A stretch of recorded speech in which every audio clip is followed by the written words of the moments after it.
Do we know if Tim, or is Tim's phone number offhand?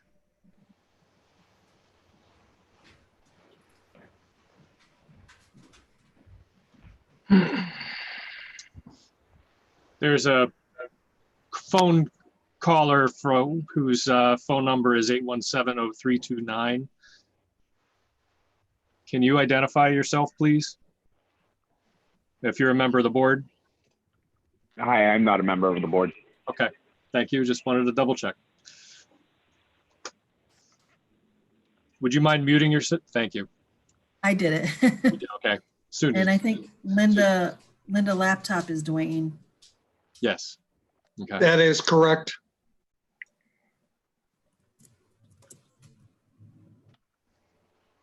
Welcome back. Thank you. Would you like for me to mute mine?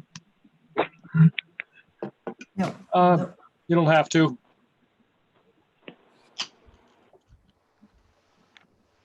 So it's 1, 2, 3.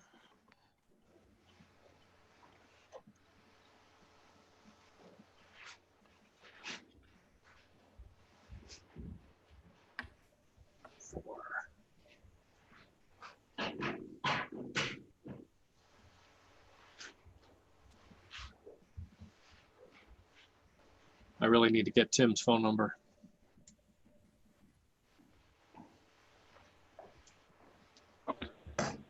Mr. Chairman, just so you know, Mark Sargent will not be joining us tonight. Okay, thank you. Good to know.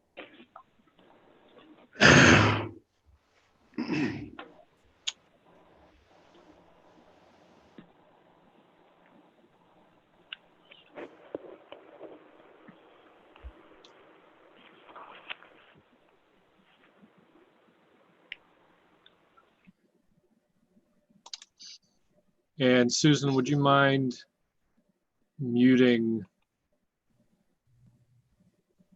There's another phone caller who's 296-5173.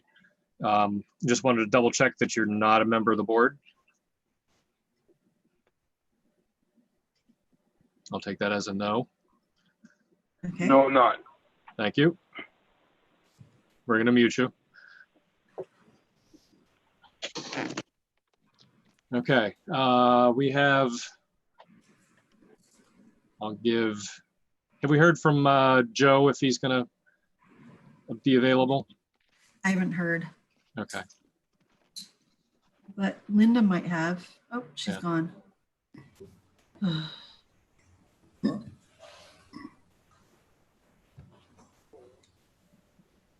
and I think Marty is another one who we might want to mute unless he's part of the presentation team.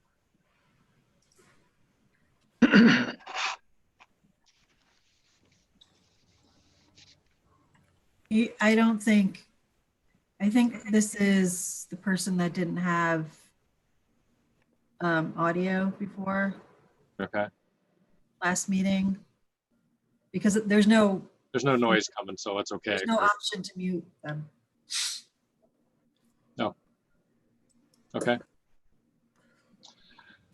Well, we've got 4 of us, so that's a quorum, provided we swear in Dwayne, which is fine. And we have Linda at this point. So I think what I'll do, where did I put that? 1 second.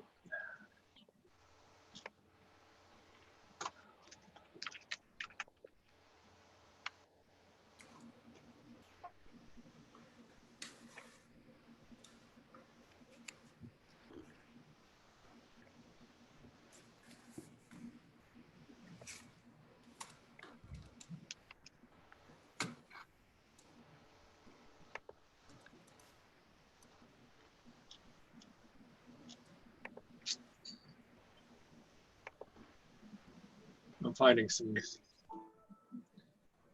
that my email client is awful for searching. There it is. Okay. So I'll call the August 13th, 2020 Town of Northwood Planning Board meeting to order at 7:06, and read the following statement. Due to circumstances associated with the coronavirus pandemic and pursuant to Executive Order 2020-04, which declared New Hampshire to be in a state of emergency due to novel coronavirus COVID-19, an emergency exists as defined by RSA 91-A:2, paragraph 3 for the August 13th, 2020 Town of Northwood Planning Board meeting. Board members who are unable to attend in person may participate via electronic communication and will be deemed to be present at the meeting for the purposes of quorum and voting. At this time, members of the board who are present in the Zoom meeting should identify themselves, please. Chair Bob Strobel, Al Kreider. Betty Smith. Dwayne Curry. okay, and alternate Dwayne Curry is joining us, and all members present are added to the voting designation.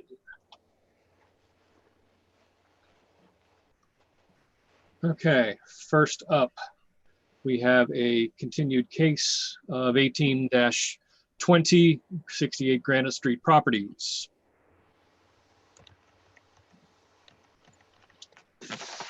Let me pull up my notes on this.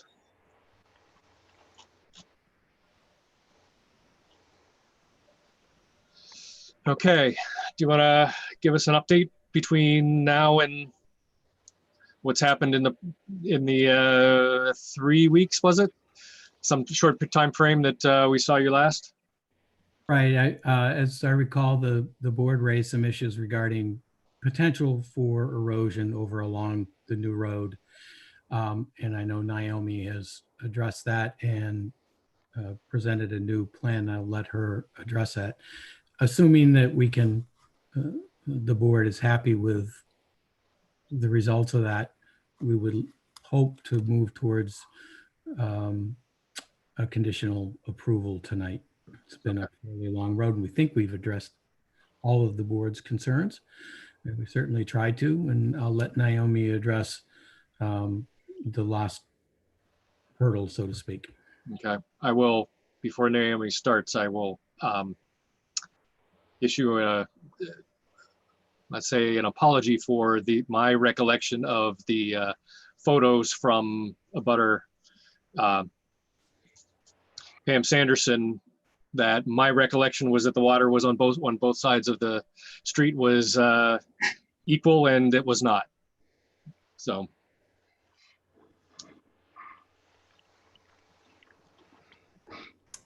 Are you ready? Yes, go ahead, Ed. Okay. Sorry. So based on the concerns that you had expressed at the last meeting, which were basically concerns regarding high flow situations and erosion of our proposed roadway embankment, we were able to look at a 100-year storm event. We basically plugged in the flow from a 100-year storm event, which we obtained from USGS StreamStats data, which basically will size watersheds, especially that one, which is large. I think I had given you a number previously it's a couple of square miles worth of watershed. So we were able to go back to that software to obtain different flow values for different storms. And then we plugged the 100-year storm flow into our HydroCAD model software so that we could simulate what was happening at those culverts at Old Turnpike Road. And what we did see was that the water does, in fact, overtop the road, at least in a 100-year storm. So I felt pretty confident when we saw that, you know, that's probably what the photos are, either a 100-year storm or higher. In terms of modeling it, we model the culverts separately from the channel that's down gradient of the culverts. Obviously, when the water leaves the culvert and goes into the wider channel, the depth of the flow is less. So what we've done is we've sized some riprap that will go along that roadway embankment where it's closest to Flat Meadow Brook. And we've extended that up to elevation 556, which is approximately 2 feet higher than the 554 elevation where the road is overtopped. So it's a conservative design in that regard. As far as sizing the stone, we relied on NRCS methodology for stone slope stabilization. So what we provided is basically 2 layers of a D50 of 9-inch riprap along the roadway embankment, that the area that's of the most concern. Okay. Thank you for explaining that. That's good to, I'm looking at the applied print now, and that's not that it's entirely up to me, but because you're the engineer on that, but that looks, oh, that looks good to me. Again, not that it makes my difference. Okay, questions, Hal, go ahead. I only looked at it briefly, Naomi, but I also thought I saw a reference to some 6-inch material in that area. Am I incorrect on that? Yes, no, I'm sorry, you're not incorrect. But what we've called for, that riprap is underlain by a gravel filter layer, which is a 6-inch layer of smaller material. And basically what that does is it sort of locks the riprap together and holds it in place better. Okay, that's what I was confused on, because you had mentioned the 9-inch, and I Right. remember seeing 6-inch someplace, but I couldn't recollect exactly where. Okay. Right. So that's the underlying, they call it a filter layer. Mhm. Okay. Thank you. Okay. Okay, that, let's see, who else do we have? Any other questions from the board?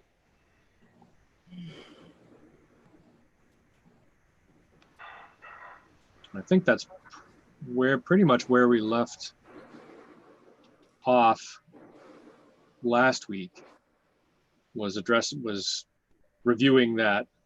And let me pull up, not that. I got too many tabs open.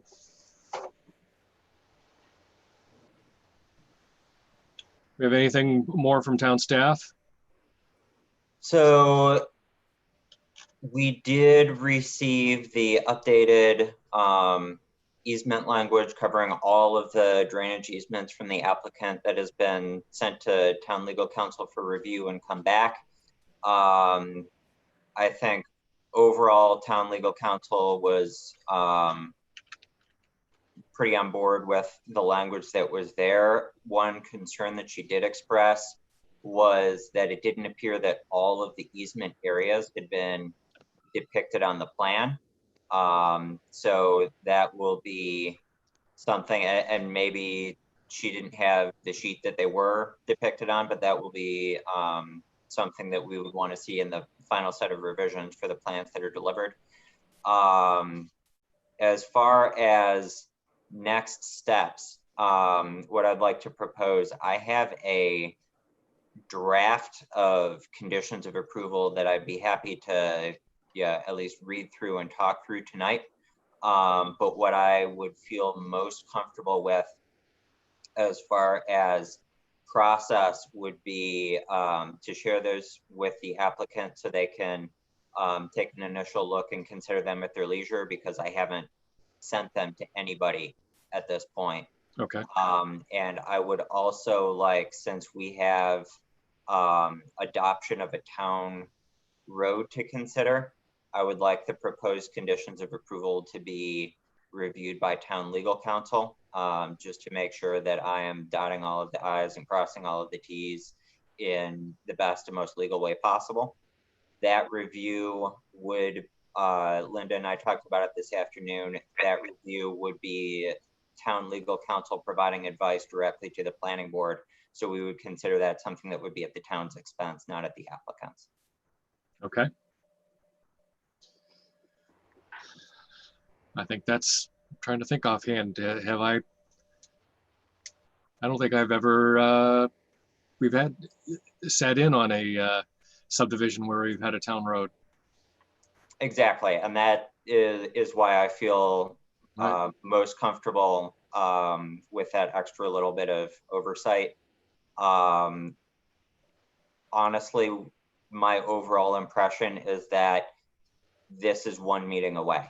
But I would like to have that one additional meeting so that, you know, the applicant isn't blindsided by anything that I thought up tonight. If they'd like to think it over and, you know, ask us to consider a different option or a different timeline, I want the board to be able to sit and look through and consider those conditions. And I think that since we still have some state permits that need to come in anyway, I think that, you know, if those are in process in the background and the board is otherwise amenable to the design that you see tonight and you don't have any additional changes, I don't see this really impacting the applicant's timeline to final approval if we take, you know, that extra one meeting to consider the conditions. Okay.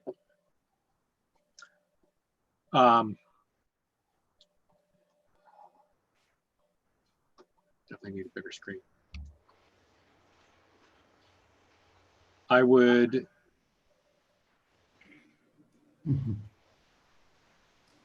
I'm personally fine with that. Hal, go ahead.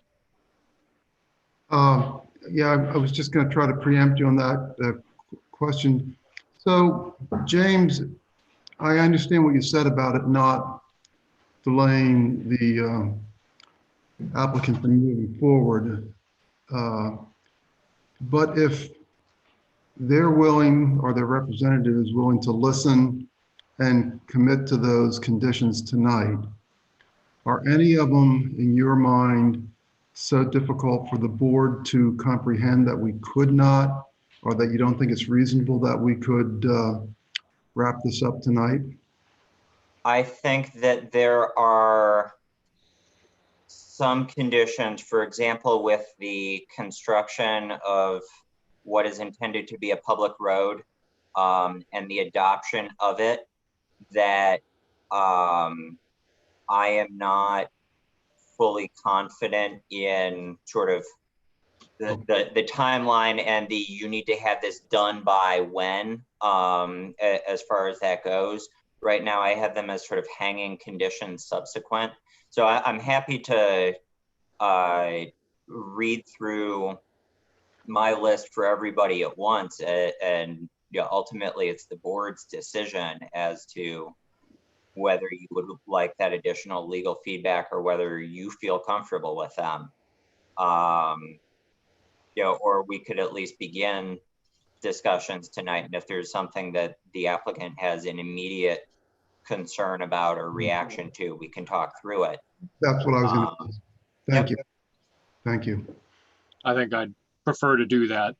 You know, I usually in-person meetings, I prefer to, you know, we'll take a motion and generate a list of conditions for discussion. I'm not quite at the point where, I mean, I guess we could do that if we needed to, but I would not want the motion to pass until we've had a chance to look at it. So why don't you go ahead and read the list of conditions you have so far, and we'll just see where we're at, if that's okay. Yeah. So the board had previously approved a waiver to section 3.01E of the subdivision regulations regarding lot widths, and that was because a portion of a lot was narrower than 100 feet. Some other lots were kind of oddly shaped and came to a point, and we thought it was better to approve a waiver just to make them official, rather than have anybody interpret, you know, what it means for lot width at all points of a 5-sided lot, for example. I would suggest that before approving, the board make a motion to affirm that waiver, simply because my recollection is that the waiver was approved prior to the redesign to add the new road. And so I would like the board to officially recognize that Yes, while the design has changed, we still continue to agree that that waiver is approved for the final design that you are seeing. Then recommended conditions of approval for the plan itself. I am suggesting that it might make sense to explicitly state for the purpose of the vesting statute what the board considers to be the milestone for substantial completion. In my understanding, that is fairly typically for subdivisions, installation of the infrastructure.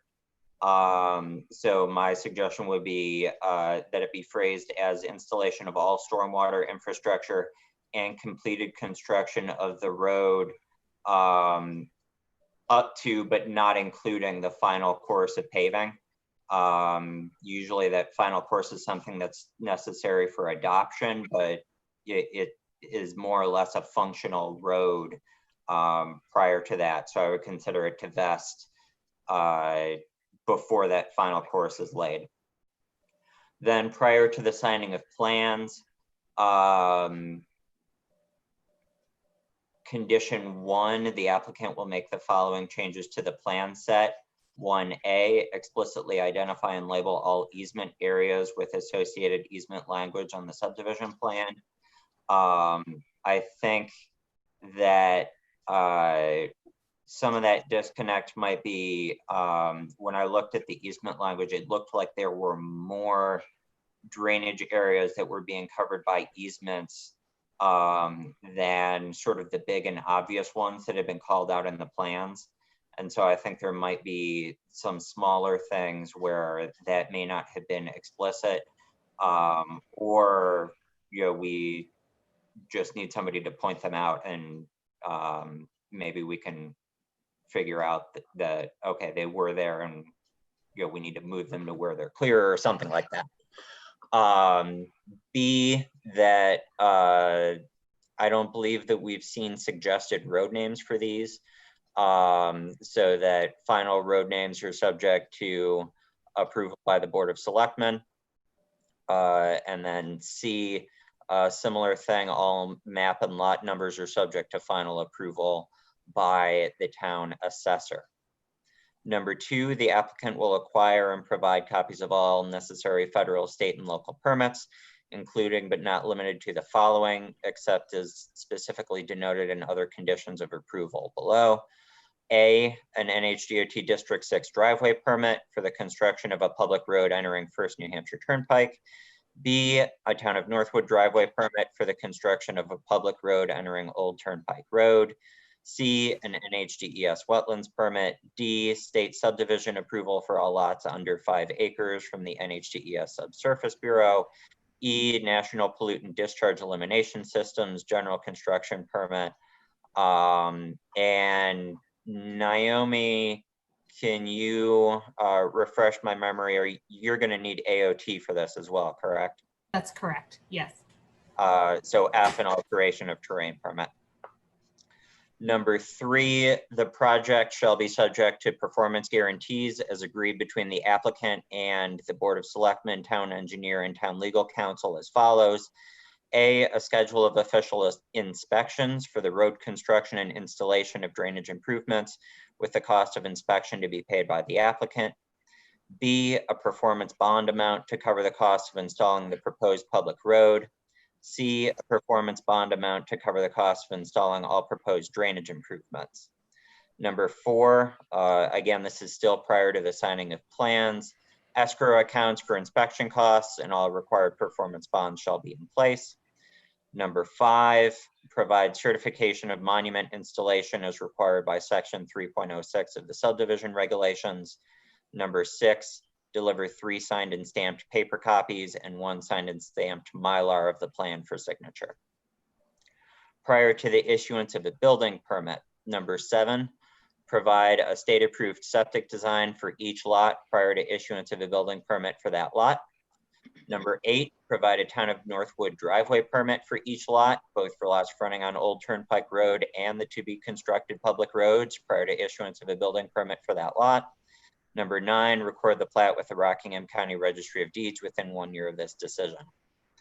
Conditions subsequent. So that means that currently I have no sort of threshold deadline for them, but there are things that will happen after recording and the applicant still needs to comply.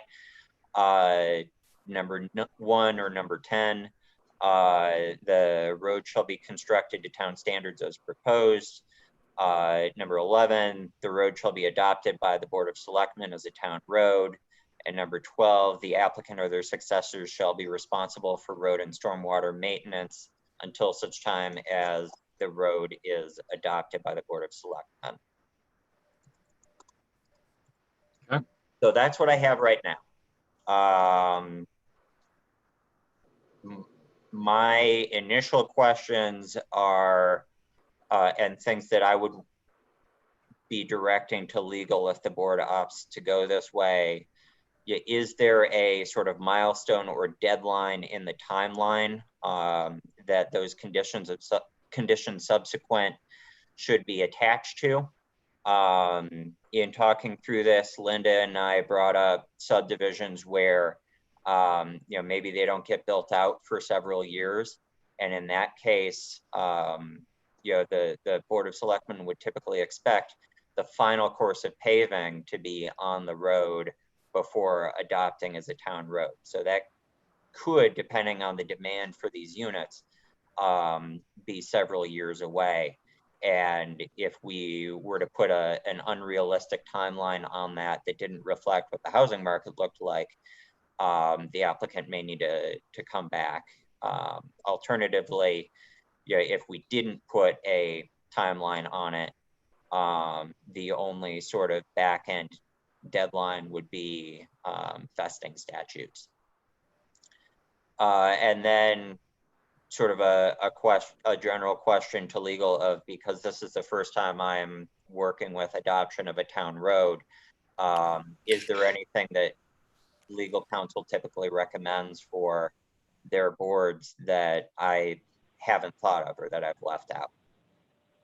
So I'm happy to take any questions, or if the applicant has initial thoughts and responses. Well, I didn't hear anything there that was particularly surprising or onerous, but obviously there were a lot of them. And it would be helpful to have them so that we could review them. I do want a sense from the board tonight whether generally we have met the design issues that have been raised and whether we're moving in the right direction here. And it sounds to me like we are. I'm hopeful, but I'm not sure what you are referring to with the easements that aren't identified on the plans.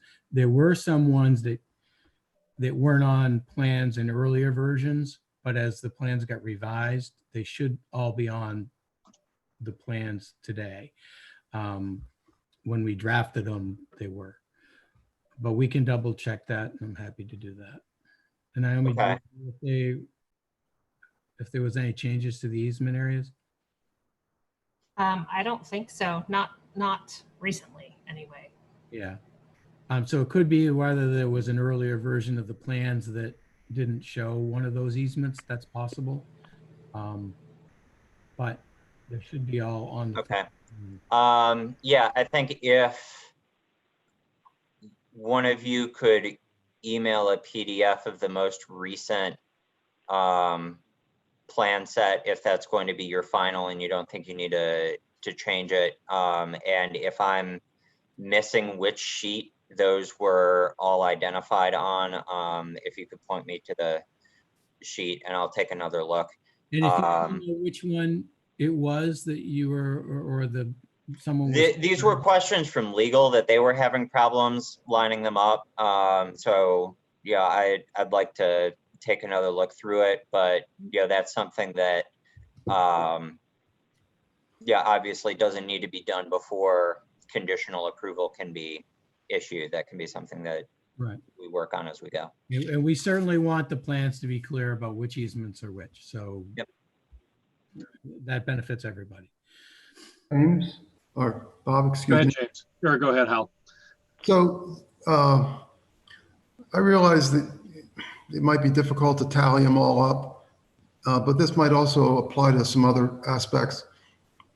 Do we ever ask the applicant, as they do when you sign a mortgage for a house or make a transfer of a house or property, where the person doing the closing says, oh, and if we find any errors, you'll work with us to fix them?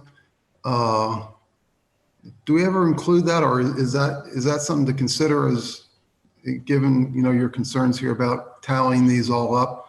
It'd be a heck of a thing to end up, you know, we're ready to approve the road and we find out, oh, geez, there's 2 more that we're missing and we don't have the easements on them.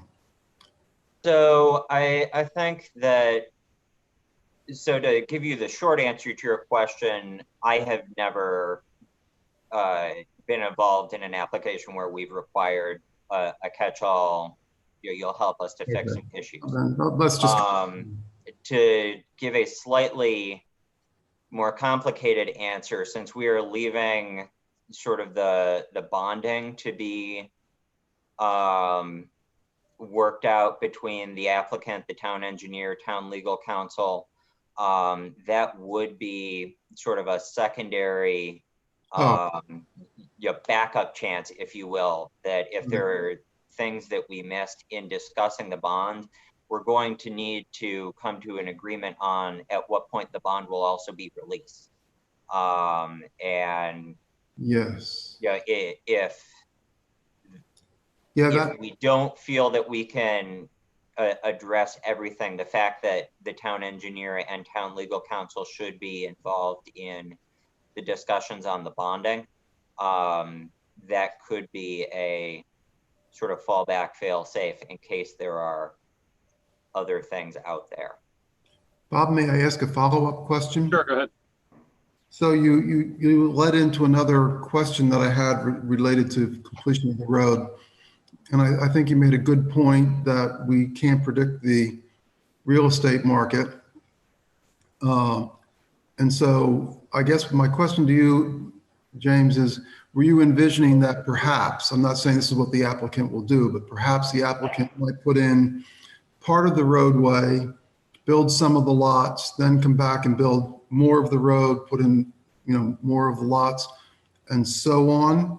And if that's the case, what are the ultimate time limits for getting the road completed, or what triggers if, you know, let's say it takes 10 years before they complete the back half of the road? Does it just stay that way in perpetuity, or what happens? And walk me through how those scenarios might work. So what we don't want is to 10 years down the road have, you know, only half of the houses, so there's only half of the road with no top course, the drainage is incomplete, etc. So the purpose of the performance guarantee is that, you know, if the applicant were to walk away from the project with the road half built and none of the drainage infrastructure installed, for example, we would be able to call the bond on the drainage infrastructure to complete it ourselves, because an incomplete road would still be impervious surface that would be increasing the runoff. So we need the drainage infrastructure to mitigate that. Similarly, if 7 of the houses were complete, but the road going through the segment connecting the cul-de-sac to Old Turnpike Road hadn't been completed, completion of that road is necessary for these lots to be compliant with the zoning ordinance and the subdivision regulations. So we would, again, if something happened and the applicant walked away from the project, or their successors or whoever's building this out, we would again be able to call the road bond and finish the road, so that the residents would be able to get out to Old Turnpike Road and out to First New Hampshire Turnpike. And we would essentially be able to finish construction of the road to town standards. Yeah, my biggest concern on this design, which I must say I like at this point, my biggest concern is that the roadway gets built partway in from Route 4, partway in from Old Turnpike Road, and then we have people at the far ends of one of those two more than 1,000 feet away or more than the regs require. And Right. that's So my the concern. purpose of that bonding is for the town to be able to complete the work, but not have to foot the bill for the work. Mr. Hodgson, And when does that get triggered, or how does it get triggered, I guess? So currently, I have not suggested a release point, and that would be something if the applicant would prefer to have the timelines for when the bonds will be released to be included in the conditions of approval. That would be something that we could talk about and send over to legal for review, et cetera. If that's something that they feel comfortable with the list as it exists, knowing that there's going to need to be a clear discussion of this is the point at which your bond will be released or portions of your bond will be released when we're actually negotiating the bond amounts. That can be a discussion that we can leave on the table for that conversation. Well, I only bring it up. Can I jump in for just a minute, please? go ahead, Linda. I think, I'm not sure that we need to get into that aspect of it, because once the plan is approved and the design is in place, when in that security is put in place, it would be up to the Board of Selectmen to determine at what points along the course of construction that if there was a partial bond reduction, it would go to the Board of Selectmen. I'm not sure that the planning board really needs to make that decision ahead of time, because that's going from the planning stage into the construction aspect of it. Mhm. And I was just gonna ask that if this is something really the planning board has any say over. I don't believe they do. I think that's for the Board of Selectmen to decide. I think that that once this board has created the plan to which the road will be built, and it's been reviewed by the engineers that it meets the criteria in the subdivision regulations, and I think the aspect of the bonding goes to the Board of Selectmen's authority at that point. I think we can set some restraints on time relative to the project itself, but not at what point the bond would be released or partial release. The total bond is not going to be released until after the road is accepted. The reason I'm bringing this up is to follow up on James' example where we put the roads in and the drainage doesn't go in. And then as a result, we end up with more work than the bond will cover because the roads get damaged because there's no drainage. Mr. Chairman. Right. And Right. that's my concern why, and James and I talked about a lot of different variables Right. in how it could possibly play out. And that's why we felt that it would be reasonable for the board to request our attorney to just provide any advice relative to that. Because this is a little different than some of the other town roads that have been put in. I was trying to recall if there were any that were not, I believe all the town roads that have been put in the last 30 years or so have all been open space designs that have associations. This particular development is a significant size for Northwood. But it is not an open space development that will have, that will convert over to an association. So that in itself and a few other things as far as what potential scenarios we need to be aware of before to be sure that we have included everything that's necessary in the final conditions, both the liability of the town, but also in fairness to the applicant. I think just asking for a review by town council will address all those what ifs.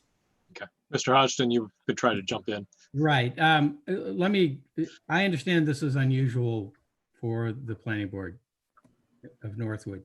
This is not unusual Sure. statewide basis. This is a very common subdivision design. The reality of this is that road is going to be built first, and it's going to become up to town standards first before most of those lots are sold. Now, I don't know my client's plans. We haven't talked about that. I suppose there are two on the backside that could be subdivided, that could be sold without those roads in. But the reality is those lots will not be sold until that's well on its way, if not already a town road. That because the value of the lots will be greatly enhanced by that. And it's probably going to be required anyway. So the reality is that road is going to be built. It's going to be built as designed and up to town standards. Whether the final course is on or not, James, I don't know the answer to that, but that's a relatively, in the scheme of building that road, that's a fairly small item comparatively. And it's usually the last one that goes in. But the reality is that road is going to be built. And Naomi, do you disagree with me? I don't disagree. I was thinking about this, and I just wanted to add actually that one of the requirements, and actually in our construction sequence notes on the plans already, the state has a requirement that the stormwater controls have to be put in prior to additional earth disturbance. So they would go in first, and they would need to be stabilized before anything else really happened. Right. So all of that work that you're concerned about is going to be done essentially upfront. Okay. And, that's just the reality of how this is going to be done. And it is also probably a requirement of the subdivision standards at the statewide level. Okay. At this point, what I'd like to do, James, do you need a vote? I guess we should vote on whether we want to give you time to have town council review. Well, if you don't want to give me time to have town council review it, then I'd suggest a different kind of vote tonight. Discussion amongst board members on whether we want to have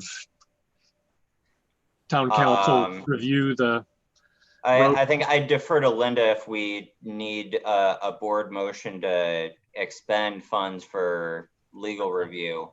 But yeah, I'd say if you don't want to wait for legal review, then right now this is my list of recommendations.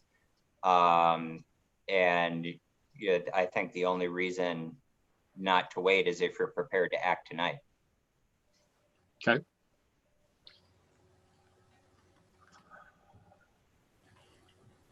How comfortable are you with the road process? Like I said, if there are things that I'm missing in here, that can be. I feel very comfortable with the fact that with how the performance guarantee language is phrased. It's language that we've used in the past. Mm-hmm. For required stormwater improvements.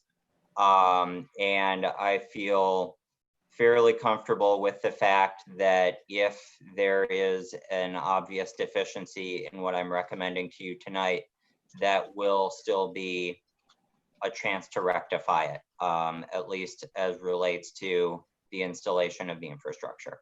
Okay. I think the one question that comes to my mind, and it should be a fairly straightforward answer, it doesn't have to be, ours, is what in the period of time between construction of the road, adoption of the road, well, and or adoption of the road and or construction of houses, what is the road maintenance at the expense of the applicant, what constitutes adequate maintenance? Obviously there's going to be things, snow plowing is one, That was exactly one of the issues that I spoke with James about this afternoon, that, and I know in a perfect world, things can go very smoothly, but I've also, because I've been involved with all the different roads in town that have been built and seen the progression of them. Some have gone in very well and get accepted, and other times there's issues where things don't go as well as planned. And what happens is that if it's bonded and they build the road, as he's saying, obviously they don't do the final pavement until all the construction has occurred because of the equipment going over the road. But people can pull building permits, and then people start living in the, and my only concern is, yes, they're saying they're going to build it and they're going to maintain it. But we've had a situation where that did not occur. And people are calling town hall saying that nobody's maintaining the road. And I think Mr. Kreider may remember that. I think it was during his term where that was occurring. And it could be that everything will work out just fine. And I know that what Attorney Hodgson is saying, yes, this is every day. But I don't know what harm there would be in having our attorney. They have an attorney.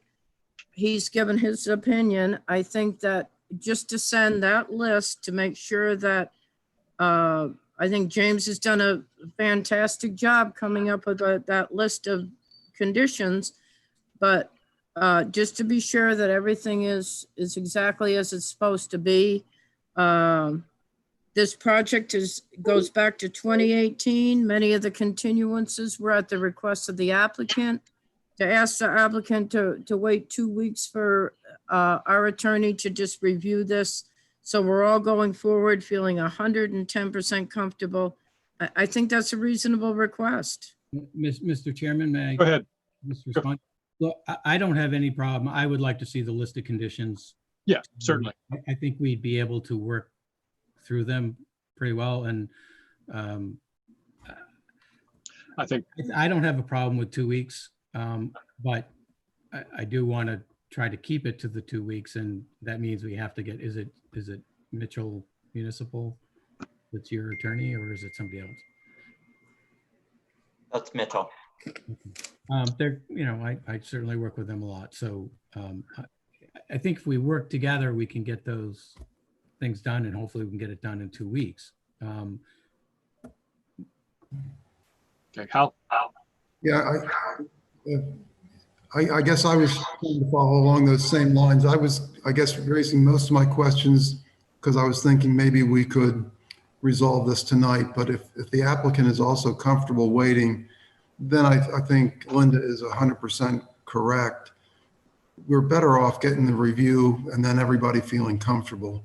I mean, there, as James pointed out, sorry. Sorry. As James pointed out, I believe there are still permits pending. So it's not like, the application is at a dead stop until we get back from legal review. It just means that the board needs to have one more action at least before it's turned over to the applicant and town staff or approved or denied or whatever the decision is. So, and I think, Mr. Hodgson has said he's okay with that. Yeah, so the other, let's I just, think I'm okay with that. I would, and it's at no expense to the applicant for the legal review. And it gives me another thing to learn. So I think how I will do this then is I will prepare a draft notice of decision with those recommended conditions, and we'll use that as the format that we are discussing them. Okay. And Can I James- just ask that James provide me, and I'm sure you would, with where that easement was unclear, so we can address it? Not today, offline, do that tomorrow. Yeah. And I know this is going through his mind as well. If it has been addressed that conditional get pulled or draft conditional get pulled, that's always been the case in the past. So if it's no longer applicable. I seem to recall that in one of the early staff notes as well, that there was some questions over some easements. And that just could be what it is. So I'm not worried about it.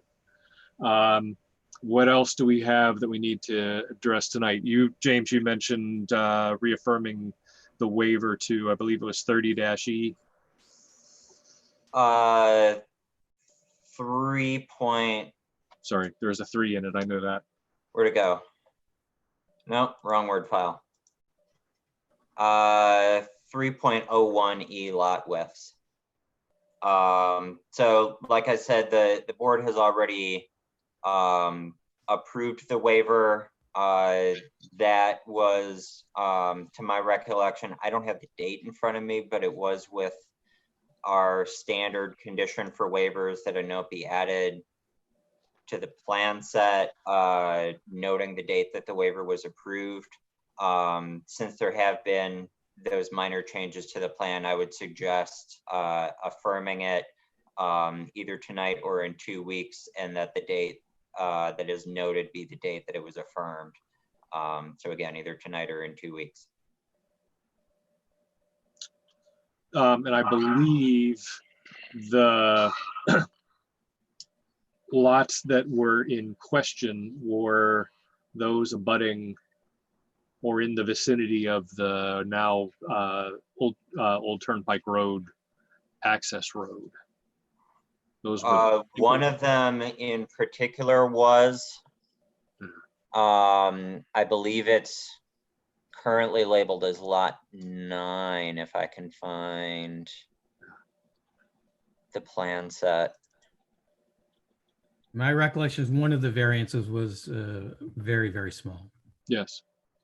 Yeah, I think it was, for one of them that was too small, it was a matter of maybe a couple feet. yeah, And I believe that was,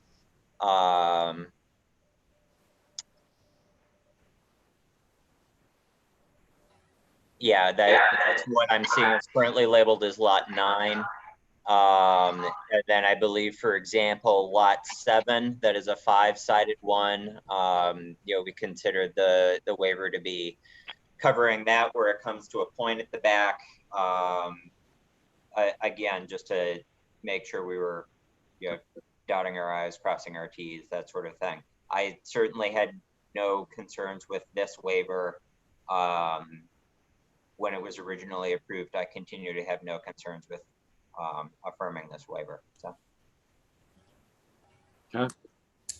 So I'd entertain a motion if somebody wanted to make it.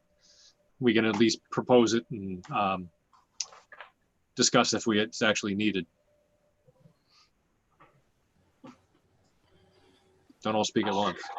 Bob, I'm not clear on what you're asking. Ask it again, please. I'd entertain a motion. Town council review. Sorry, entertain a motion to reaffirm the board's approval of the waiver of section 3.01E on lot widths. And we're confident between James and Mr. Hodgson that we got the waiver stated correctly? I believe so. I don't have it right in front of me, but I would trust James. He's wearing a halo tonight, so Yeah. Well, I know we had, Sorry, there's a light right there. Okay, so moved. okay, second.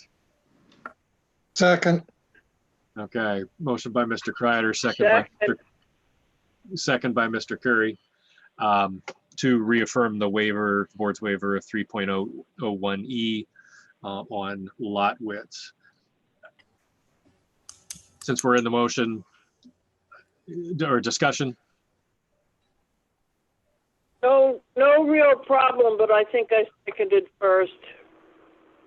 well, you might have spoken first, but Dwayne was heard first. But I don't know. I'm not going to worry. We'll give it to Dwayne.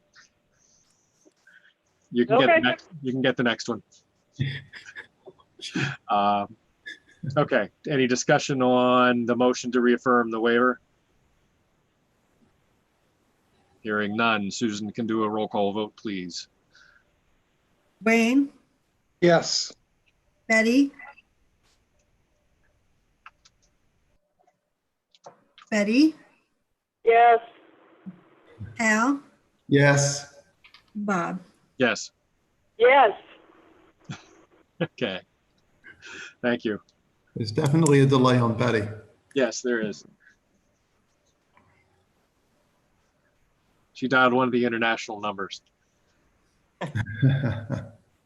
Okay. I would like, do you need a vote to go to for legal review, James or Linda? I would prefer you voted for that, yes. That's, we're expending town funds, so I just wanted to double check.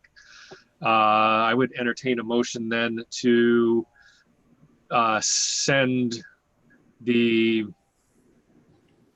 draft conditions of approval to legal review at the town's expense.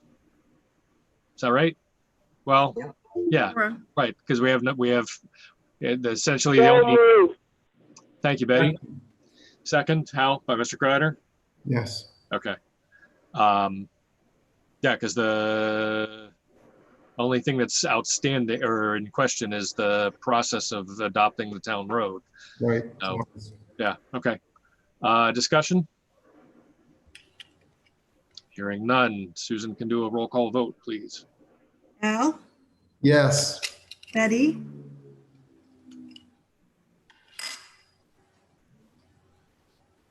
Betty, Yes, Wayne, Yes. Bob. Yes. yes. Geez, Betty, you don't have to vote twice every time. Yep, okay. What I'd like to do is, James or Linda, is the legal review by the town on the road process possible within, let me pull up my calendar. What would be the time frame you think would be feasible? Well, if James has it in draft form pretty much, we can send it out to legal counsel tomorrow with the hope of it being reviewed next week or early part of the following week. What about the 27th? That's what I was wondering. That's 2 weeks from I tonight. mean, we could shoot for next week possibly if it's, I don't think it's anything that's going to take a whole lot of time on the part of the attorney. I would just rather she provided her input if there was anything. I'd be skeptical they would get it turned around that timeframe. Thank you. I'm skeptical as well. Yeah. I'd shoot for the 27th myself. Yeah. I don't want to be on the next docket and they're not ready. That wouldn't help anybody. Okay.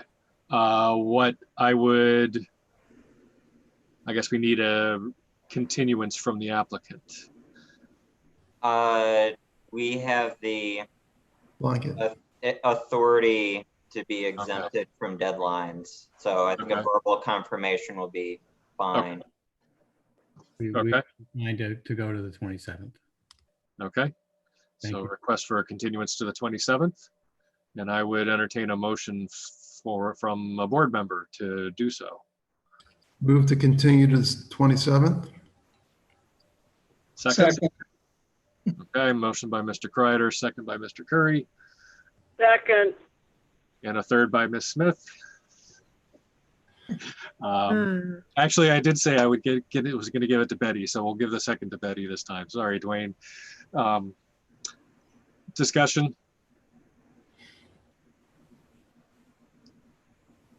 Got to get Betty a chance to get in. Okay. Susan, could do a roll call vote, please. Eddie,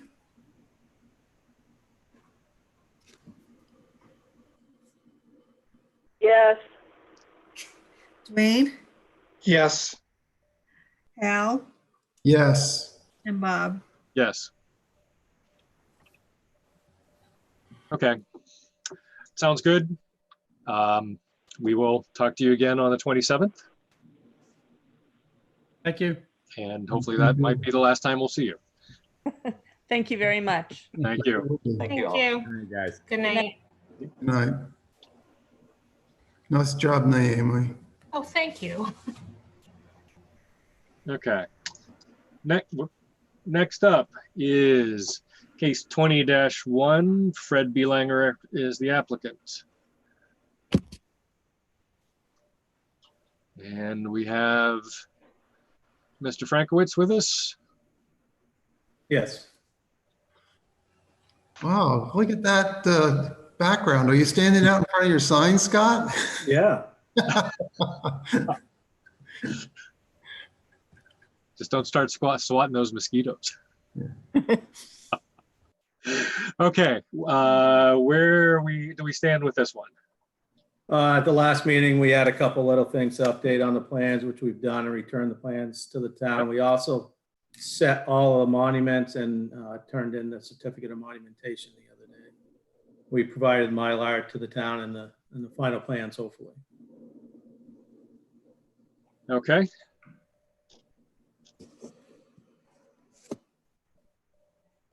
Let's see. Reading through James's staff report just to see this. Okay. It was really just the first two comments on the. Right, exactly. Yep. So any questions from the board?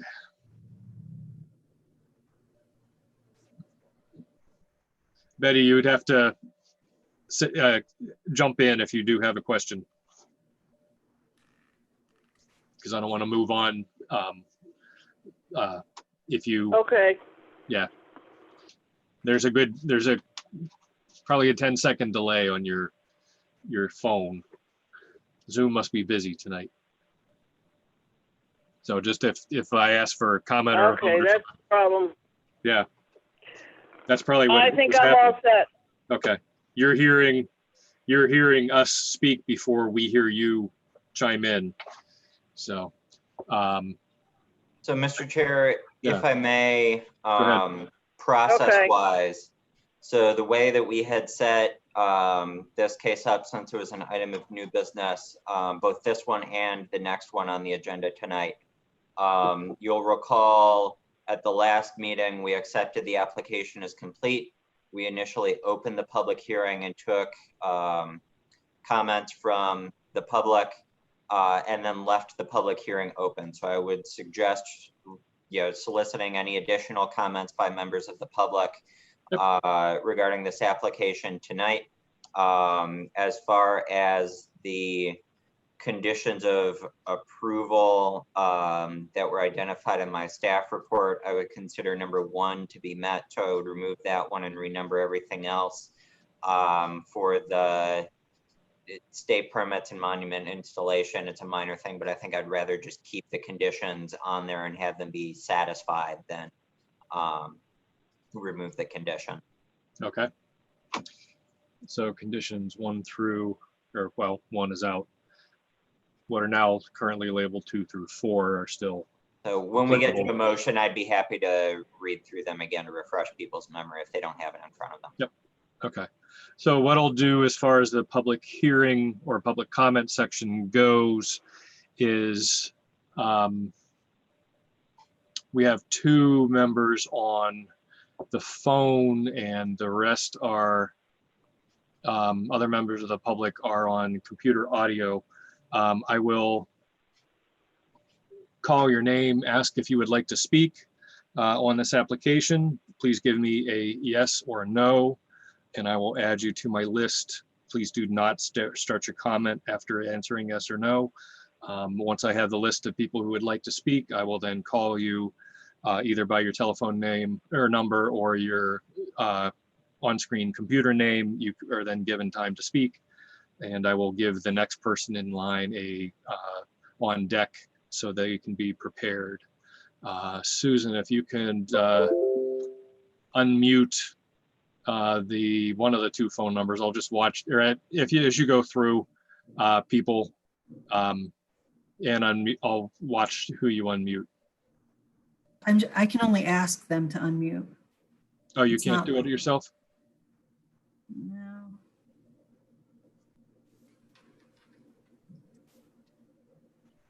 No. Oh. Yep. Hold on. Here we go. I just, Okay. no. Well, I can see 603-296-5173. Would you like to speak on this application? No, all set. Okay, thank you.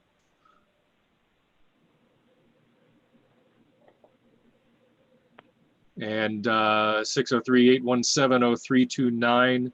You are muted. If you'd like to speak on this application, please unmute yourself and give me a yes or no.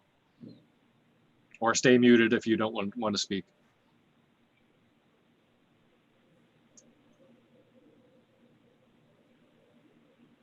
That's making the assumption they're paying attention. We have Marty. If you would like to speak on this application, please give me a yes or no. Nope. Oh, okay, Marty is the other end of the 5173 phone number. Okay, thank you. We also have online Zoom presence NT. If you'd like to speak, please unmute yourself. And I guess that. I have it on my computer, but I'm gonna be speaking on my phone, so I'm not Okay. chiming in on any of that. Thanks. I should have put those 2 together, but I didn't. Now I did. Thank you. We also have Dan Mullen. I believe he's part of the next applicant team. That's what I thought too. Speak on it. Okay, thank you. Okay, I have no one on my list for public comment for this application. So at this time, I will double check my list. And I'll close the public comment on case 20-2, I believe, or did we renumber them correctly? Fred B. Langer, I'll refer to that way instead of the. I think I numbered them incorrectly. I've got it Susan, down as 20-1. yeah, I've seen it both ways. Susan has it on the agenda as 20-1. We're going Okay. with that. 20-1 then. Good enough. Okay. Any comments from the board based on public comment? Since we didn't hear anything. And James has attested that condition, his draft condition 1, number 1 has been met. Any changes on items 2 through 4? Well, there are 6 total. Oh, yeah, I'll sorry. just run down the list real quick. Sure. So the conditions as they stand are prior to the signing of plans. Number 1, the applicant will acquire and provide copies of all necessary federal, state, and local permits to the town, including but not limited to a subdivision permit from NHDES, town of Northwood driveway permits, or in the case of lot 13, written confirmation that no new permit is necessary to utilize the existing gravel drive, except as specifically denoted below. Condition 2, provide certification of monument installation as required by section 3.06 of the subdivision regulations. Number 3, deliver 3 signed and stamped copies of the plan and 1 signed and stamped Mylar to the town for signature. Prior to the issuance of a building permit. Condition 4, record the plat with the Rockingham County Registry of Deeds within 1 year of this decision. And condition 5, provide a state-approved septic design for each lot prior to issuance of the building permit for that lot. Okay. So the conditions, draft conditions have been read. I would entertain a motion at this point, if somebody's wanted to make one.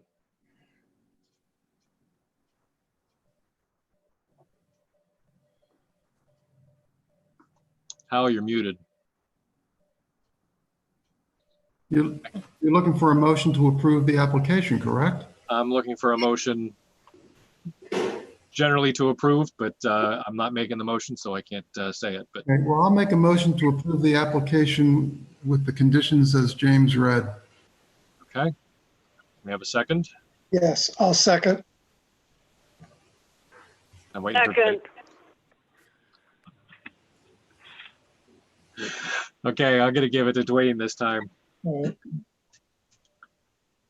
right. Discussion on the motion of approval. Hearing none. All those in favor, Susan can do a roll call vote. Or actually, Susan can do a roll call vote whether you're in favor or not. You get to vote. Sorry. Dwayne, Yes. Hal, Yes. Betty,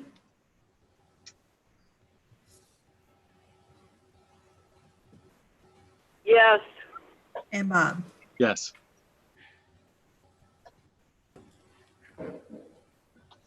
Okay. You've been approved with conditions. You'll get a notice of decision in the mail once staff has a chance to draft it up. And you should be good to go. Thank you. Okay, thank you. Have a good night. You too.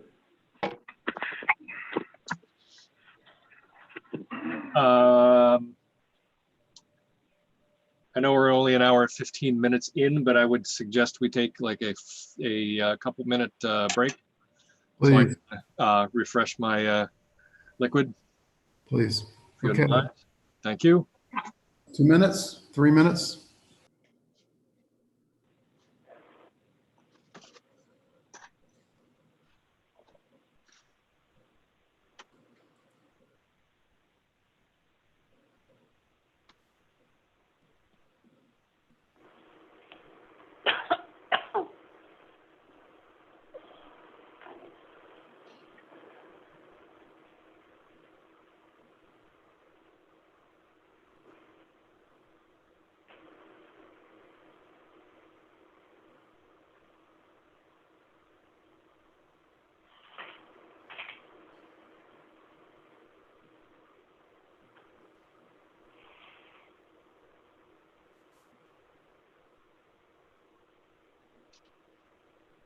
For some reason, there's like a 10-second lag time.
There's Betty. I guess the board's all back. Okay. I'm here. Yep, thank you. We are, next up is case 20-2, property entrepreneurs.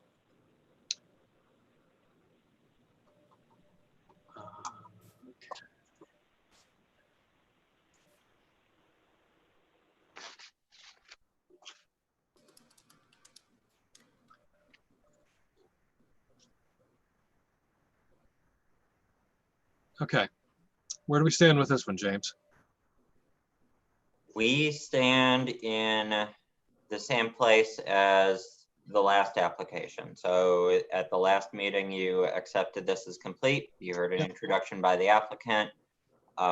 We accepted some initial comments from abutters, and then we continued the public hearing to this meeting. Right. In the intervening time, we have received a few comments submitted via writing by abutters, and those should have been distributed for your consideration.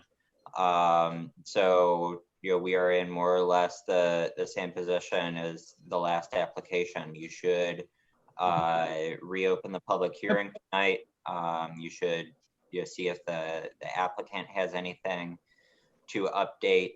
Process-wise, you also required that the condominium documents be sent to town legal counsel for third-party review.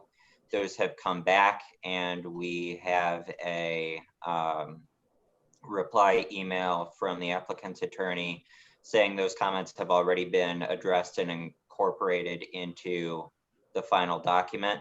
I think what I would suggest is that we, since that came in this evening and I haven't had a chance to read it through with any degree of thoroughness, that we still require incorporation of those comments as a condition of approval, just so I have a chance to look through the incorporation that they've done. But assuming they've accepted everything that legal asked for, I see no reason why that condition wouldn't be immediately satisfied once I've read it.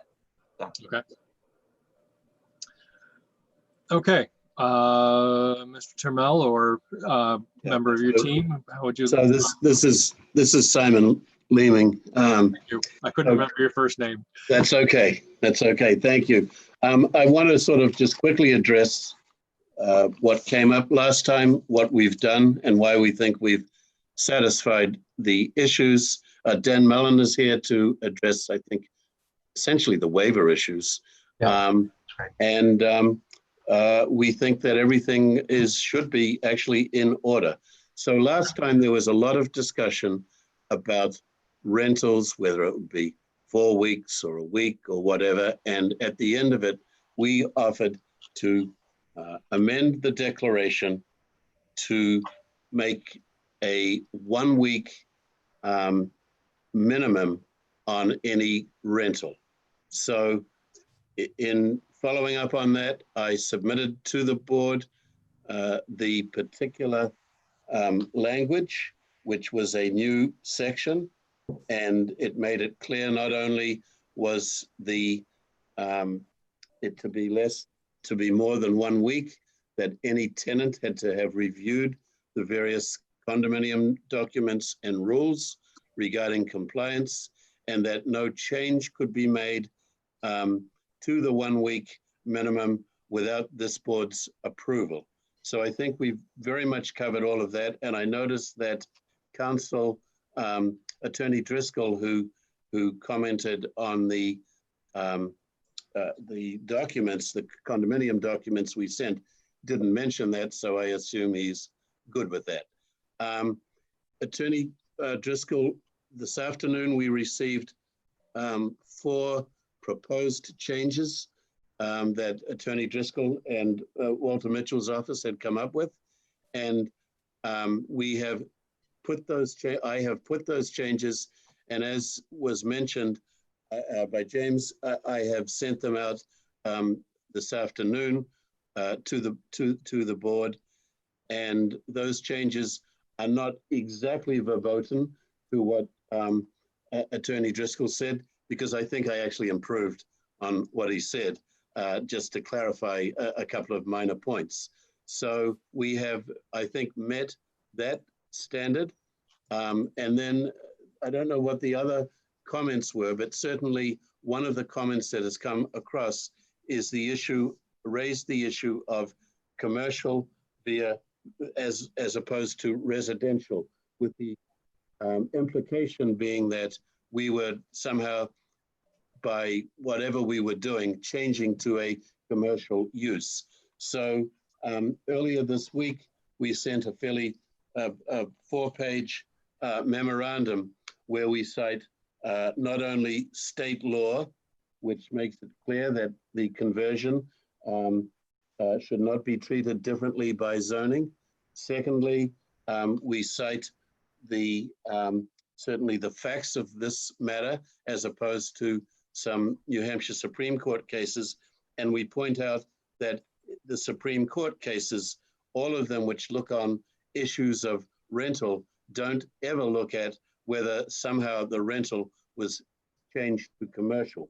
So we're very clear that whatever it has been proposed with this with this condominium, which converts 3 existing buildings without increasing the footprint or anything else to a condominium use, and improves vastly the interior, etc. of those, and we submit improves the neighborhood itself, that there is no argument that can be made that that what we have proposed and submitted somehow is converted to a commercial use. So that's what we left the hearing last time looking to address, and also that residential commercial issue. We think we have done that, and I'm happy to answer questions or put Dan on to address other survey issues that he might feel need to be addressed. Okay. Comments from the board? Hal, go ahead. After you unmute yourself. Not directly related to Simon's comments. I would like to ask a couple questions that are related, though. Is this the appropriate time? Sure. Okay, so I just want to make sure I feel comfortable understanding the situation.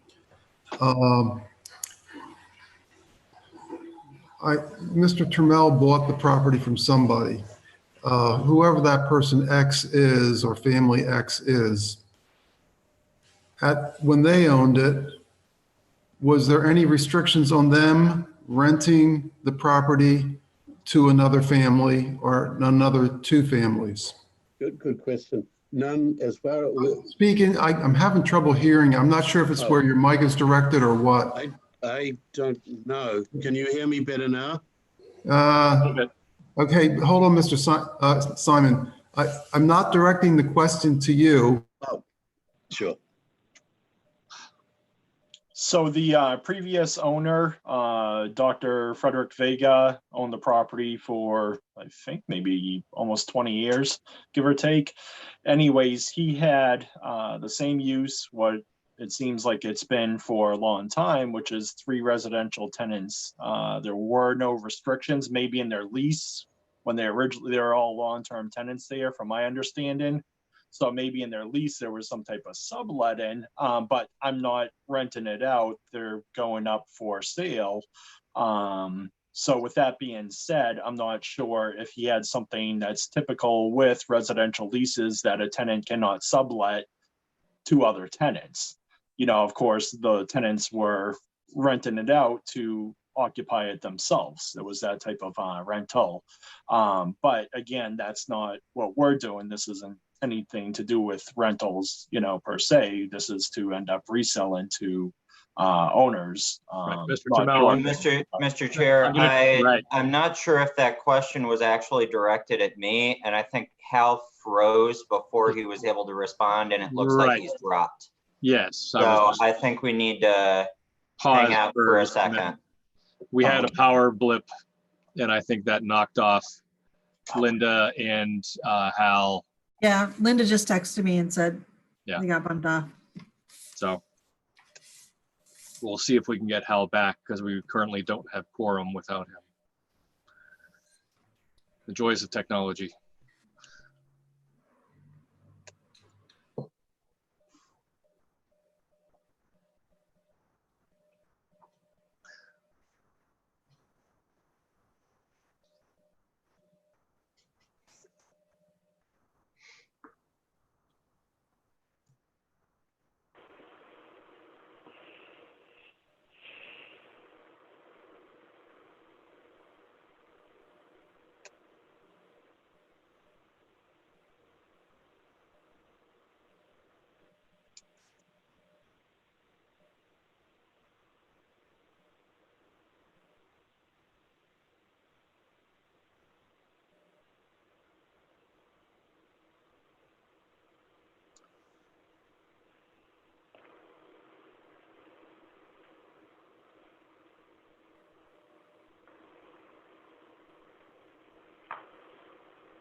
I'm gonna see if I can get hold of Hal by text or phone, just to see if he's able to reconnect.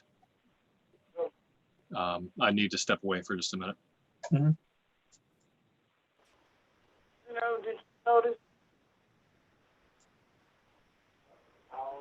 Yeah, it flicked and it knocked him out. He logged in. Oh, yeah.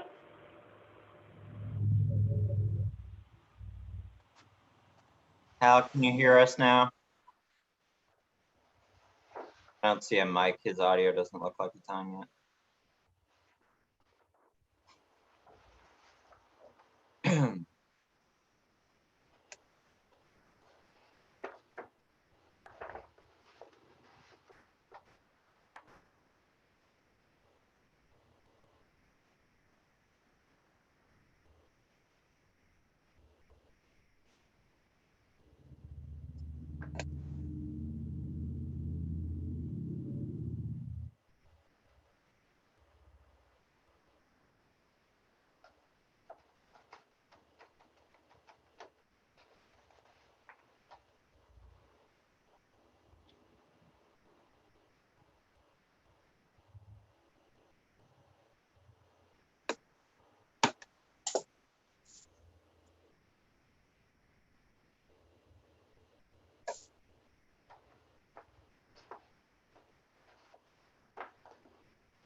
So it appears that Mr. Kreider is either without power or without communications, because I'm getting a not online connection from him, from his cell phone,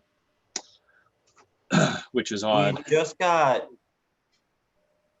a no audio Hal back in the meeting, and then he Oh, just for a dropped second? again. Yeah. Okay. Okay. Well, why don't we just give him some more time then? Linda's still missing too. Pardon me? Linda Smith is still missing. Yes. She says she's going to try to call in. There she is.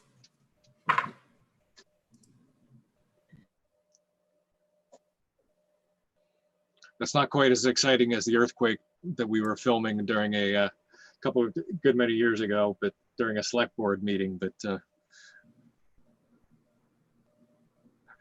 oh, he is. Hal does have a response, so.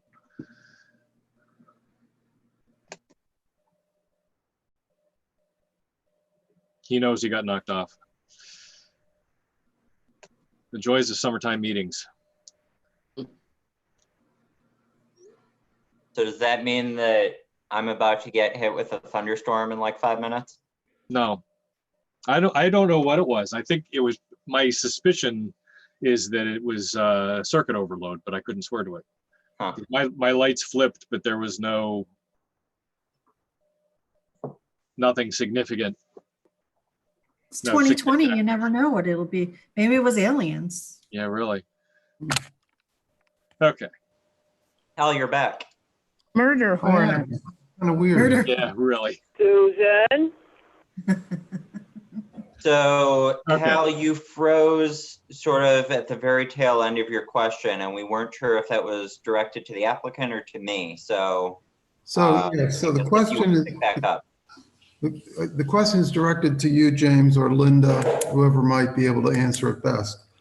But the previous owner or a previous owner prior to this discussion here, or I guess even Mr. Trammell at this point, there's 3 buildings on that site. They're separate units, so they wouldn't necessarily be considered accessory units because they're not joined by a wall, or maybe one of them is, I don't know. What's the current status in terms of the ability to rent the units right now? So let's say to somebody, in one case for a year, and in another case for a week, and they're not family members. So I would consider the current use of that property to be 3 single-unit dwellings. Okay, so hold on. So it's already a multi-unit property. It is a multi-unit site, but I would not consider it to meet the definition of multifamily residential in our zoning ordinance, because that definition is 3 or more units in a single building. Our zoning ordinance expressly forbids more than one primary residential structure, and I would interpret these to be 3 primary residential structures that are allowed to remain because they have pre-existing non-conforming rights. They were built long before the zoning ordinance that says you only get 1 primary residential structure. Okay, so the simple answer to the question is somebody could rent, the current owner, as they exist, could rent to 2 other families right now. Or it could be owned by 3 families in No. common if it was under a trust. Don't get into that. I want to work my way down through. Sorry, Jim. Okay, I'll let you lead then. James. So, okay, so the point is, if Mr. Trammell today wanted to rent to James A. Doesn't matter. Yeah, it doesn't matter. A non-family member or a non-family, nobody related to him, and also can rent the second other unit, and he could live in the third one. Is that correct? You could rent all 3. I would Exactly. interpret Okay. them as primary residential dwelling units. None of them are what I would consider to be accessory dwelling units. Okay, so that's clear. Even the owner occupation aspect of that ordinance, the way I'm interpreting this non-conforming situation, I'm interpreting it as 3 primary residential units. Right, and he has the right now. Is there any restriction in terms of the length of time, the minimum length of time that he could rent those, all 3 of those units? The current regulations for the town of Northwood do not identify short-term rental as a separate and distinct use. So we would consider any residential related use of those buildings as a residence to be permitted under that zoning ordinance. I think that where the issue of commercial arose, and some of the materials that were submitted by Victoria Parmalee were materials from either a presentation or a Right. article by the New Hampshire Municipal Association. And I've been to other professionals at or other presentations at conferences that I went to that suggest that if you intend to regulate short-term rentals, the transient use of a short-term rental does seem to be somewhat more commercial in nature than somebody who is establishing a domicile in a location. But the materials that that were submitted to me feel like a presentation and a justification for how you should go about regulating short-term rentals if you choose to do so. And Right. we currently do not. Right. So I just want to make sure I'm clear again, because folks have been and will be asking, if Mr. Turmel today as the owner wants to rent all 3 units to 3 different families, our regulations as they currently stand allow that. Correct. And there is no minimum number of days that Mr. Turmel could rent any of those 3 properties to any 3 families he wants to. I would not interpret there to be a minimum. I believe, as Mr. Lehman pointed out in his response to that letter, there are other aspects that come into play. For example, if rental is for a short enough period of time that it would be subject to the rooms and meals tax. So there are other state entities that would or may have something to say about how long you're renting. But from a town policy standpoint, Right. under our current regulations, no, we would not regulate somebody's use of their own residential property in that way. Right. So there might be other components that factor into this that would separately affect their ability to do something, such as, like you said, triggering the state regulations or something like that. But that's up to the state, correct? Not us to enforce. Linda, were you trying to jump in? Yeah, if I could just note, I understand Mr. Kreider's position to clarify the legal requirement. However, in this case, what sets this apart is that we have a non-conforming situation with 3 residential structures on a very tiny lot near Northwood Lake, which has created a concern which the abutters have raised. In response to the abutters' concerns, the applicant has voluntarily set a minimum. It is not the board that has requested that minimum, but it is the applicant that has set the week as the minimum as a courtesy to the concerns that were raised to identify what their plans are. And if I could just add a little history here, I can recall when these were camps, and over a period of years, people insulated them, they started renting them, and they have been rented for quite a number of years on a monthly basis. I can tell you a former town employee lived in one of these by the month. So this is not a question of can the town enforce specific requirements on whether they're condominiums or whether they were owned by the former owner or the current owner. I think the question is the statement is that the applicant has come forward to address the concerns that were raised by abutters and offered that within their statement of condominium documents. Yeah, what I'm trying to do is put our decision in context.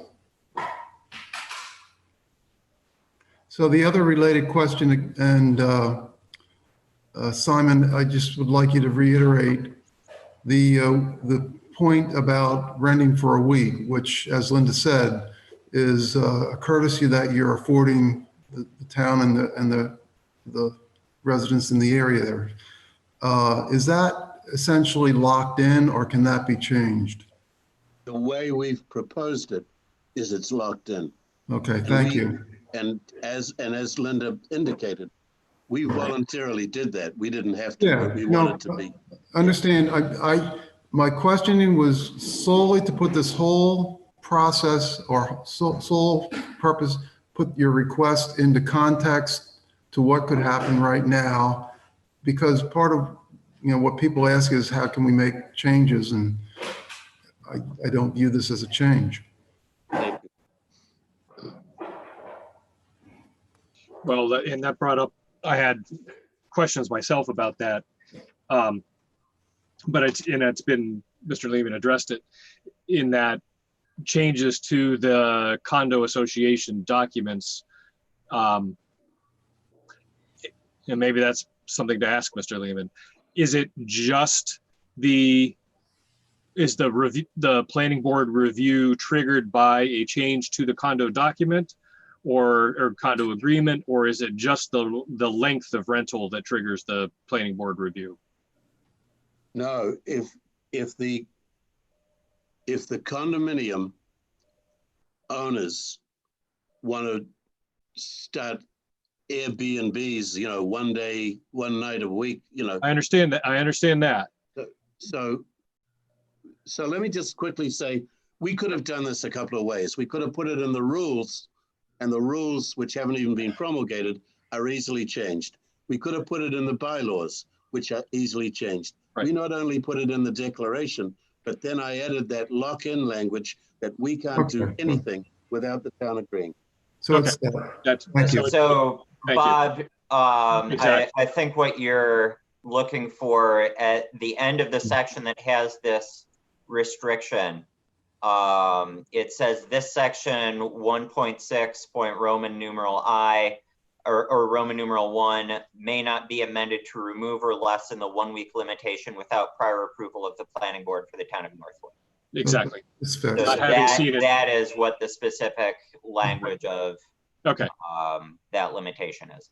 Thank you. That's the clarification I was looking for, is that, I don't want to have the board be an impediment for condo changes by having to review every time that there's changing an I to thou or whatever. Inconsequential changes. But once it's consequential is fine. Good. Thank you for that. Yeah. We've had that discussion before on other cases. I certainly don't want to be looking at things all the time. Okay. May I speak just once more? Sure, go ahead. I'm not insensitive to the concerns that other folks have raised. I think it's a good general concern, but I think we need to point out that they need to work to address those concerns in a different manner. And that's through our ordinances and other processes.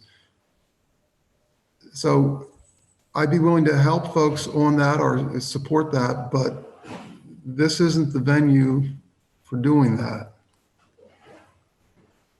Thank you. Okay. Let me pull up.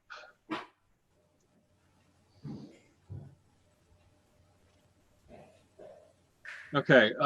Other updates looking at James's town staff report. Do we have any other things that are still outstanding? The existing buildings, points 1, A, B, and C. The language on it looks like language on the plans is not yet complete.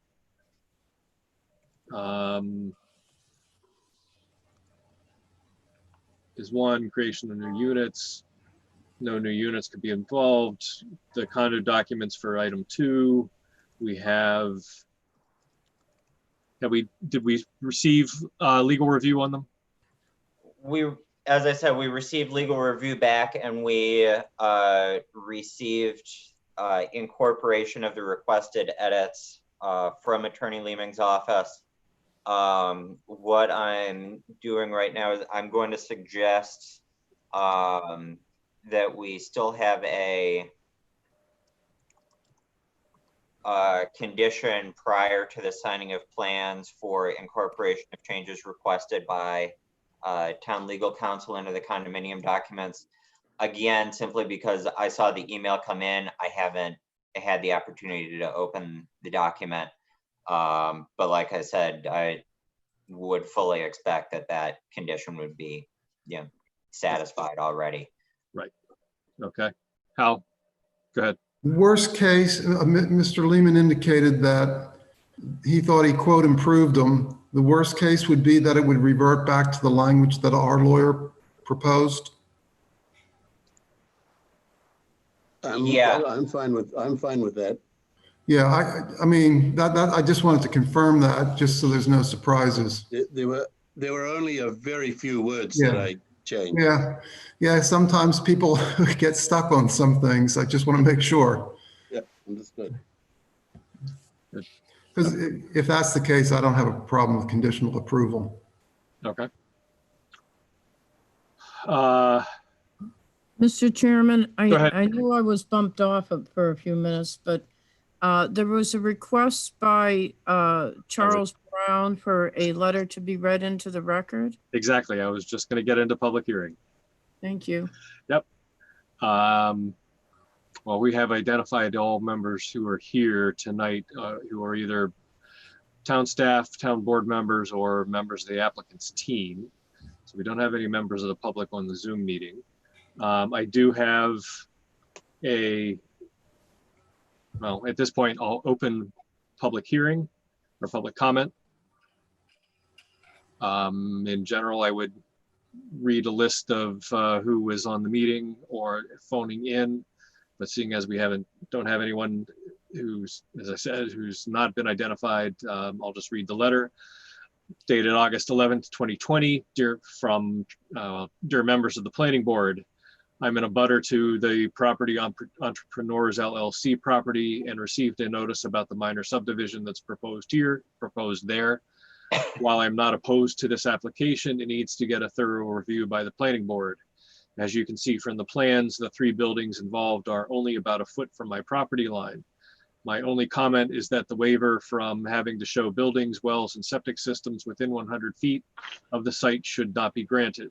Please read my email to the public record, into the public record at the meeting on August 13th. Thank you, Charles Brown, 6 Pleasant View Avenue. And that's been done. And I believe he mentioned the last time that there, and I don't have the plans in front of me, I'm sorry, I left them at my office. I believe Mr. Brown mentioned that were there issues with septic? That your septic is on site? Okay. Okay. We've had, the reason I mention it is that that septic in that area is quite trying to choose my word carefully. I've heard. Difficult. And wanted to make sure that we were not impacted to it. I suspect it's on the other side of the road, that there is more difficulty. Mr. Chair, if you'd like, I could share my screen. I have the plan Sure. showed up. Or Sure. pulled up. That'd be lovely. If Susan allows me.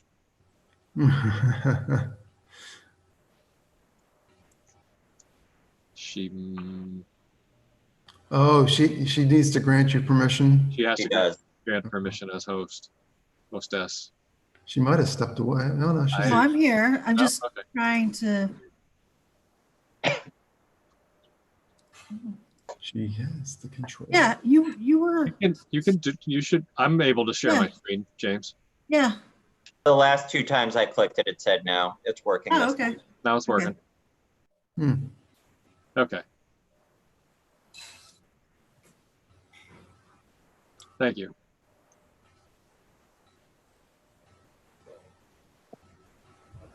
So we have an indicated approximate location of the septic.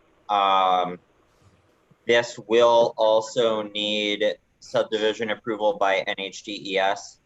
And yeah, the subdivision approval is basically, we are considering the appropriateness of septic on this site. So they will have a chance to look at this as well.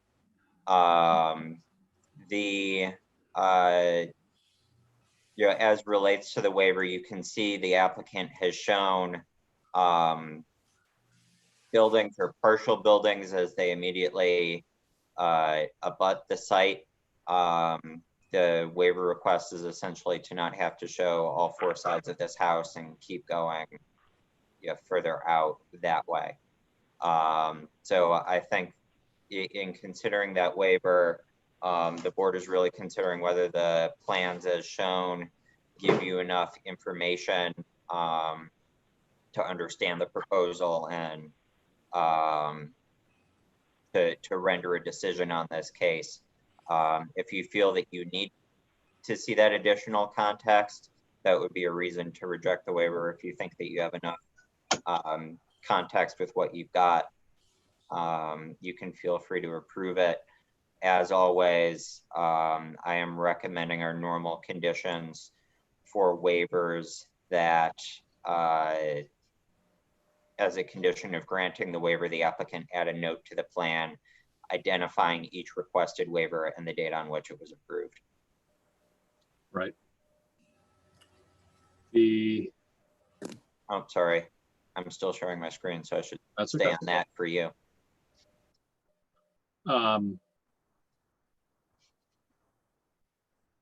Good. Hal, go ahead. So I just want to make sure I understand what's changing here.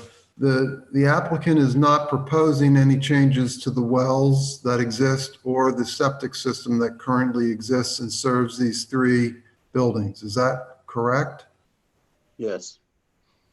So they're in use now. The 3 buildings are using what's there now, and there's not any proposed changes. So, okay, I'm fine. Thank you. Can I ask what the not yet complete means? Yes. Yeah. The, Go ahead, Dan. I'm sorry. Per RSA 356B, I'm required to, as part of the certification, to state the level of completeness of each unit. In this case, when we first submitted the plan, they were just starting to rehab the insides of the buildings. So the not yet complete refers only to the interiors. Since then, the note has now been changed to complete because they are substantially done. So that will come off, and that refers only to the interior parts of the buildings. The buildings that are there are existing, and they just rehab the inside of them. That's what that note's for. Okay. Is it possible to have a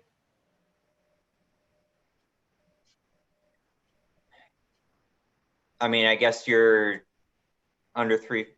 Well, you don't need approval by the Attorney General for this because it doesn't have enough units. So do you need to show this to anybody else under 356B? No. So they should, so anything that's on here, any of the notes can be changed more or less to satisfy our requirements under subdivision for this application without interfering with anybody else's review, right? The only, as Dan points out, the statute requires the buildings be labeled in particular ways. At the time, not yet complete was accurate. As Dan has indicated, that will be changed or has been changed. And that's the only outside look at it other than the DES stuff that you talked about before. Right. So there is no, if you have 15 units or more, you have to get Attorney General approval and everything else, but we're not, this is a 3-unit condominium. So when it's not regulated by the Attorney General. So would it be possible to either label them as existing buildings, or if you feel the need to satisfy the 356B language, maybe existing building renovation complete? I can certainly do that. Okay. Yep, we're good with that. I think just labeling them as existing buildings, Yeah. for somebody looking at this as a subdivision would clarify. That's fine. Yep.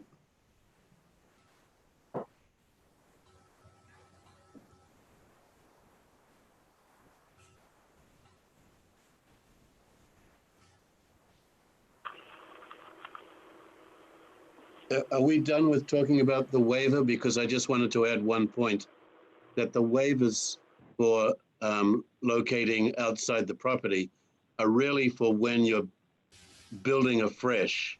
And here where there's existing, there's really no need whatsoever for those waivers, for the waivers that are in play.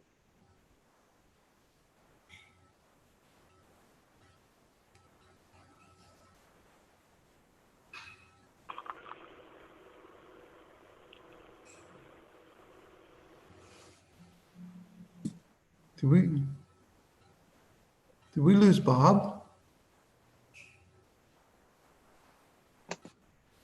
I don't see Bob. I just let him back in. He's Oh. yep. Okay. I was wondering why he wasn't saying anything. Yeah. I can Nice. only see 4 of you along the side with the screen share. Is everybody satisfied with the plans? Can I stop sharing? Yes, Okay. I am, I should say.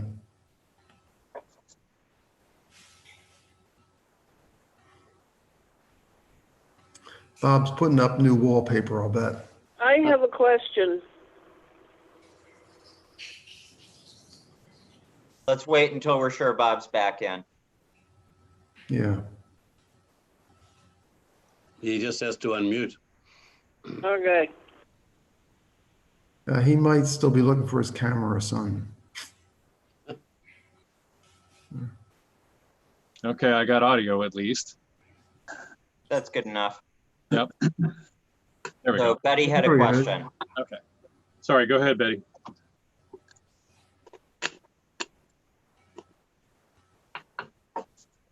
Has there been any stipulation on the septic as to how many people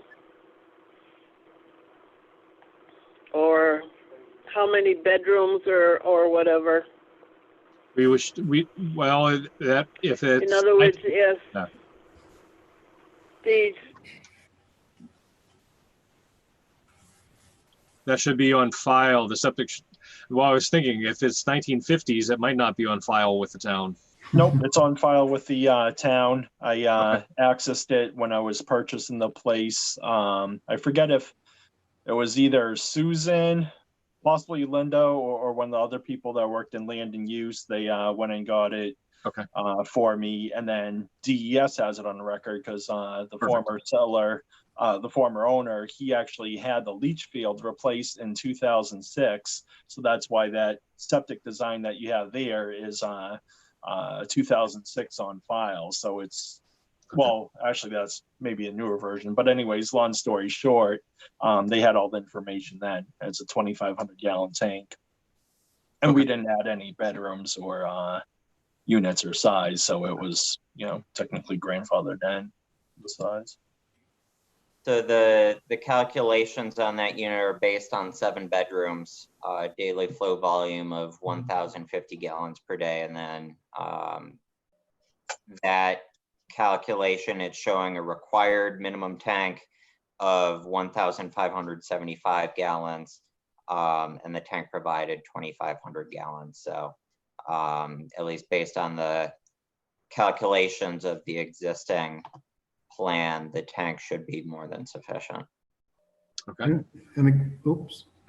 go ahead, Hal. And just to confirm again what Mr. Turmel said, there's no changes in the number of bedrooms. Is that correct? Correct. And that would come under building permit Right. anyway, and assuming The applicant has actually provided that sheet 2 of their condo plan was more or less the floor plans, due Right. to the fact that, you know, a lot of this is going to be interior space. And I am 98.5% positive that I counted the bedrooms. 1, 2, 3, 4, 5, 6, 7. In looking at the septic design from '06, it appears that it's in the location of the parking area shown on the current plan. Yeah, I'm not sure why it shows up that way. And technically that parking area is a lot bigger. Like if you drive by, I just had the professional pictures taken. Unfortunately, all the angles, they didn't take a picture of the whole driveway, but the road frontage is 130 feet and your average car size, vehicle size is about 5 to 6 feet wide, even with doors open. So technically there's about enough paved spots over there for about 12 vehicles to pull in and pull out without having to double park. The leach field, from what it was explained to me, is ahead of that paved spot. So like under the dirt and lawn, and Dan, you know, doing the survey work could probably talk more technical on that. Yeah, that was, usually we go by design, parking design spaces of, I think Northwood is 9 by 18 or 10 by 20. I can't remember which off the top of my head. 9 by 18. Okay. But if you've got 130 feet, you know, that's 13, roughly 13 spaces. But the question is that the septic is in the same location. Mhm. Okay. But if it's on file, Yeah, the septic is compliant. The septic is compliant with what's on file, you know, and all we're doing is switching the 3 units to condominiums. We're not required to go and redo everything else. We're entitled to rely upon what's there. That's what we've done. And Dan can certainly speak to that issue. and what is shown there was taken off of the septic design because you can't physically see the leach field. So we had to use what available information we had to show its approximate location. okay. Any other questions from the board? Further questions? Excuse me, from the board or town staff? Okay. Anything else we need to address? My concern is if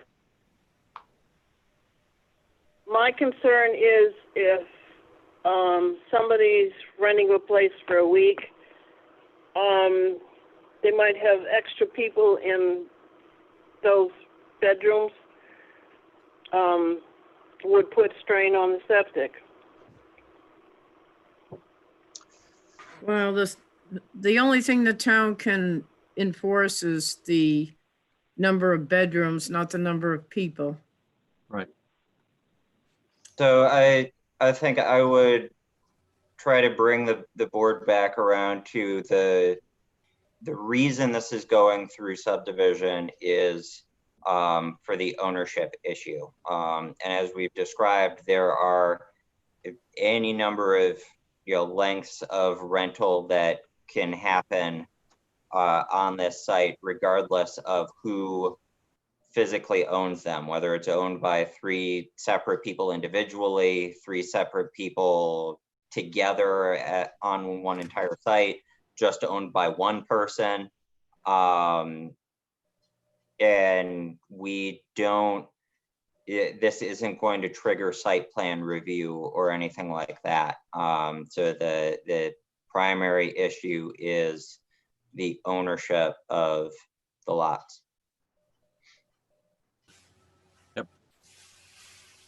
Okay.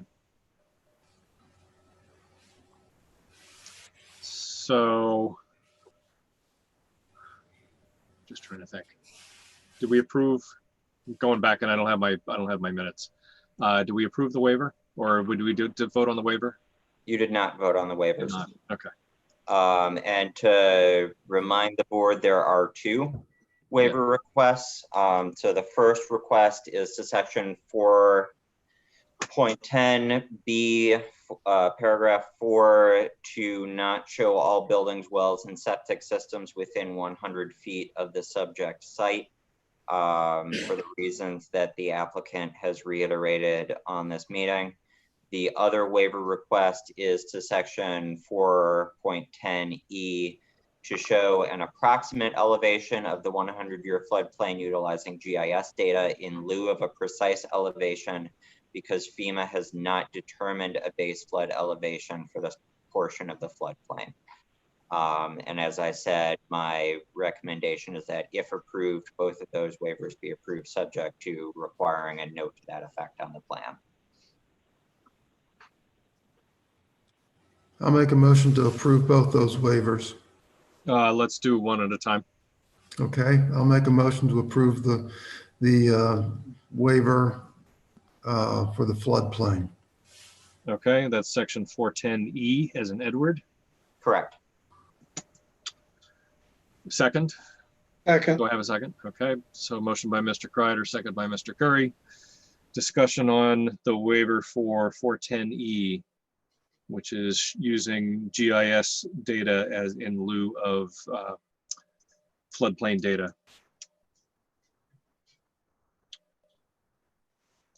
Let's give Betty a chance to say yes.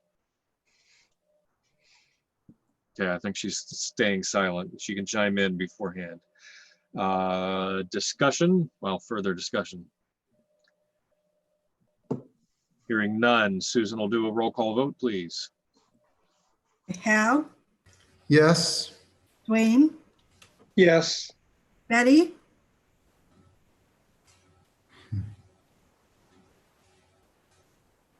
Yes, and Bob. Yes.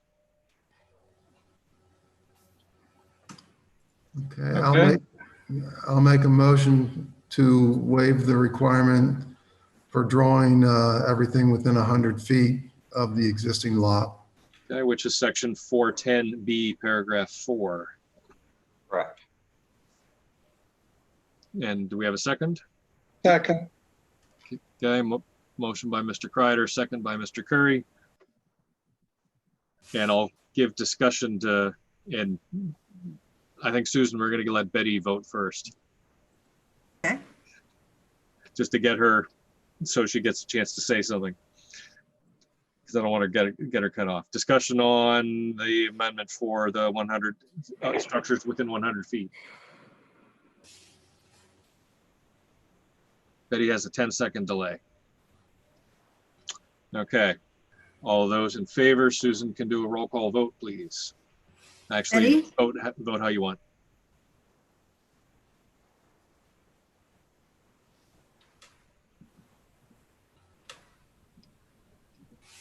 yes, Wayne, Yes. Hal, Yes, and Bob. Yes. Okay.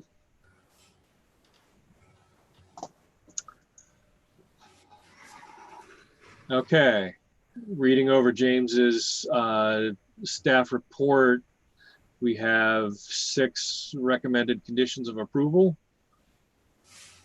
Have any of those? Mr. Chair, I'm suggesting an additional one. So if it's okay, I'll go ahead and read them. That's absolutely fine. So prior to the signing of plans, number 1, the following changes be made to the subdivision plat. relabel the buildings as existing, or, you know, whatever other combination Dan feels necessary to satisfy his other requirements. Number 2, incorporation of changes to the proposed condominium documents as requested by town legal counsel. Number 3, the applicant will acquire and provide copies of all necessary federal, state, and local permits to the town, including but not limited to a subdivision permit from NHDES. Number 4, condominium documents will be reviewed and approved by town legal counsel at the applicant's. They've already been reviewed by the applicants at the applicant's expense. So I'm going to delete that requirement because it's now replaced by the one that I added for number 2. So new number 4, deliver 3 signed and stamped copies of the plan and 1 signed and stamped Mylar for signature. Number 5, provide certification of monument installation as required by section 3.06 of the subdivision regulations. And that's because the applicant in the plan is proposing 2 additional monuments close to the shoreline. So we want the certification once those 2 are installed. And then prior to the issuance, the building permit's already out. So instead of prior to the issuance of the building permit, I'm going to change this to a condition subsequent. Record the plat with the Rockingham County Registry of Deeds within 1 year of this decision. Okay. I had not, forgive me for bringing this up at the very end. Sometimes my brain works slower, and it's a different end. James, I noticed on number 2, the driveway permit was left off. Have we received a driveway permit? So in reading through that, I mean, it would be a town permit either way. So we could put the town driveway permit or written confirmation from the road agent that no permit is necessary. No, that's a state road. That's what I was just going to mention. You're It's a state, Oh, it's a state maintained. It's a state maintained road. But Okay, then I think we do need to have that condition back in. So the number 3 will now read, the applicant will acquire and provide copies of all necessary federal, state, and local permits to the town, including but not limited to a subdivision permit from NHDES and driveway permit from NHDOT District 6 or written confirmation that no such permit is necessary.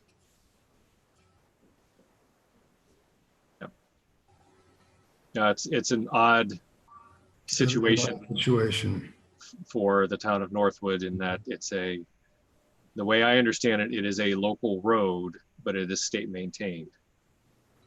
Well,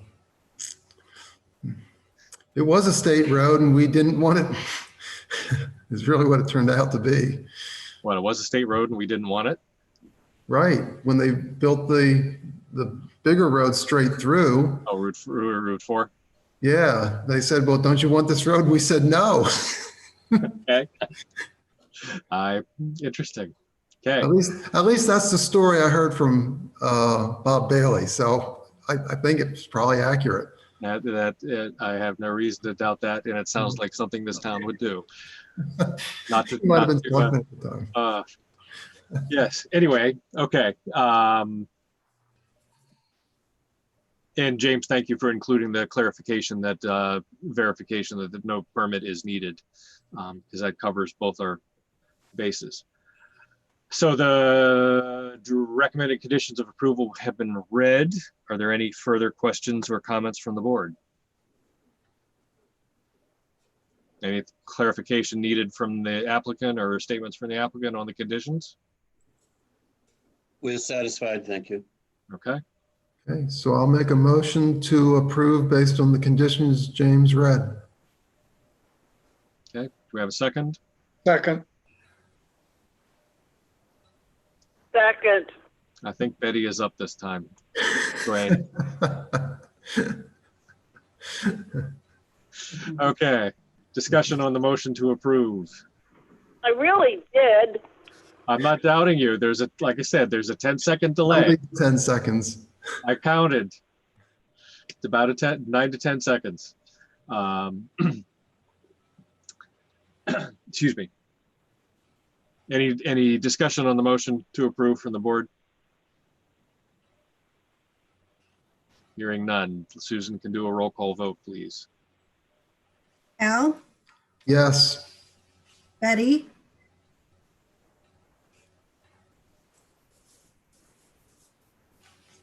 Yes.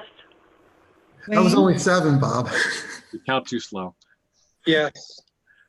Bob. Yes. Okay.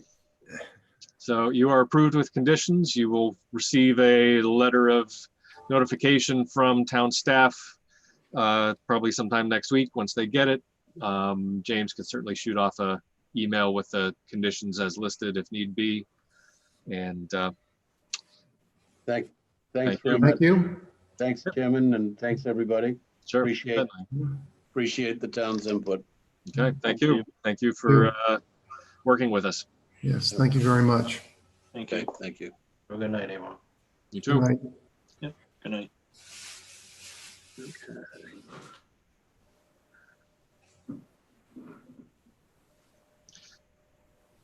So, no, I lost my agenda. I think that was all the I think that was the 3 cases for tonight. The only thing left is a CIP. I actually have time this weekend to work on that. I will tell you how you had requested, I think, to put in the road maintenance specific projects into that. Or at least something for the roads. Pardon me? Or at least something for the roads. Well, I need, if you have monetary figures, I would need those because I don't have them. Okay, so we did have a short discussion about this at the select board meeting. Right. And both Tim and Beth indicated that they were going to work with John to get in contact with all the Highway Advisory Board members. Yep. One. Yourself, and they were going to try to meet on the 26th, I believe it was, Bob. Okay. I don't remember the exact date, but they were going to try to, get everybody together for that. And really, I guess you as a group are going to have to sort out what, you want to recommend to the town. Just as an example, John Scruton said that, in Barnstead, they have moved more to we're going to define a certain amount of money we are going to do each year. And, that's certainly one approach. I'm not sure if that would work in Northwood. People tend to like more specifics. Mm-hmm. But, one way or the other, we need something to help us, guide us in terms of what to either put in the budget itself or what to put in as a warrant article and, support it, based on that. And the other part of that is now we've learned now a couple times, we need to include, in some cases, preemptively work on the trees lining the roads. We had some concerns over the current year's paving, which I think actually worked out okay. But it's not, best practice to do it that way. And if we put it in the plan, then it's a lot easier to reference it and explain why we're doing it and make sure it helps us schedule in the right sequence. So really, anything you can do to help us on that front, explain it to the voters would be appreciated. Okay. I think what I'll do,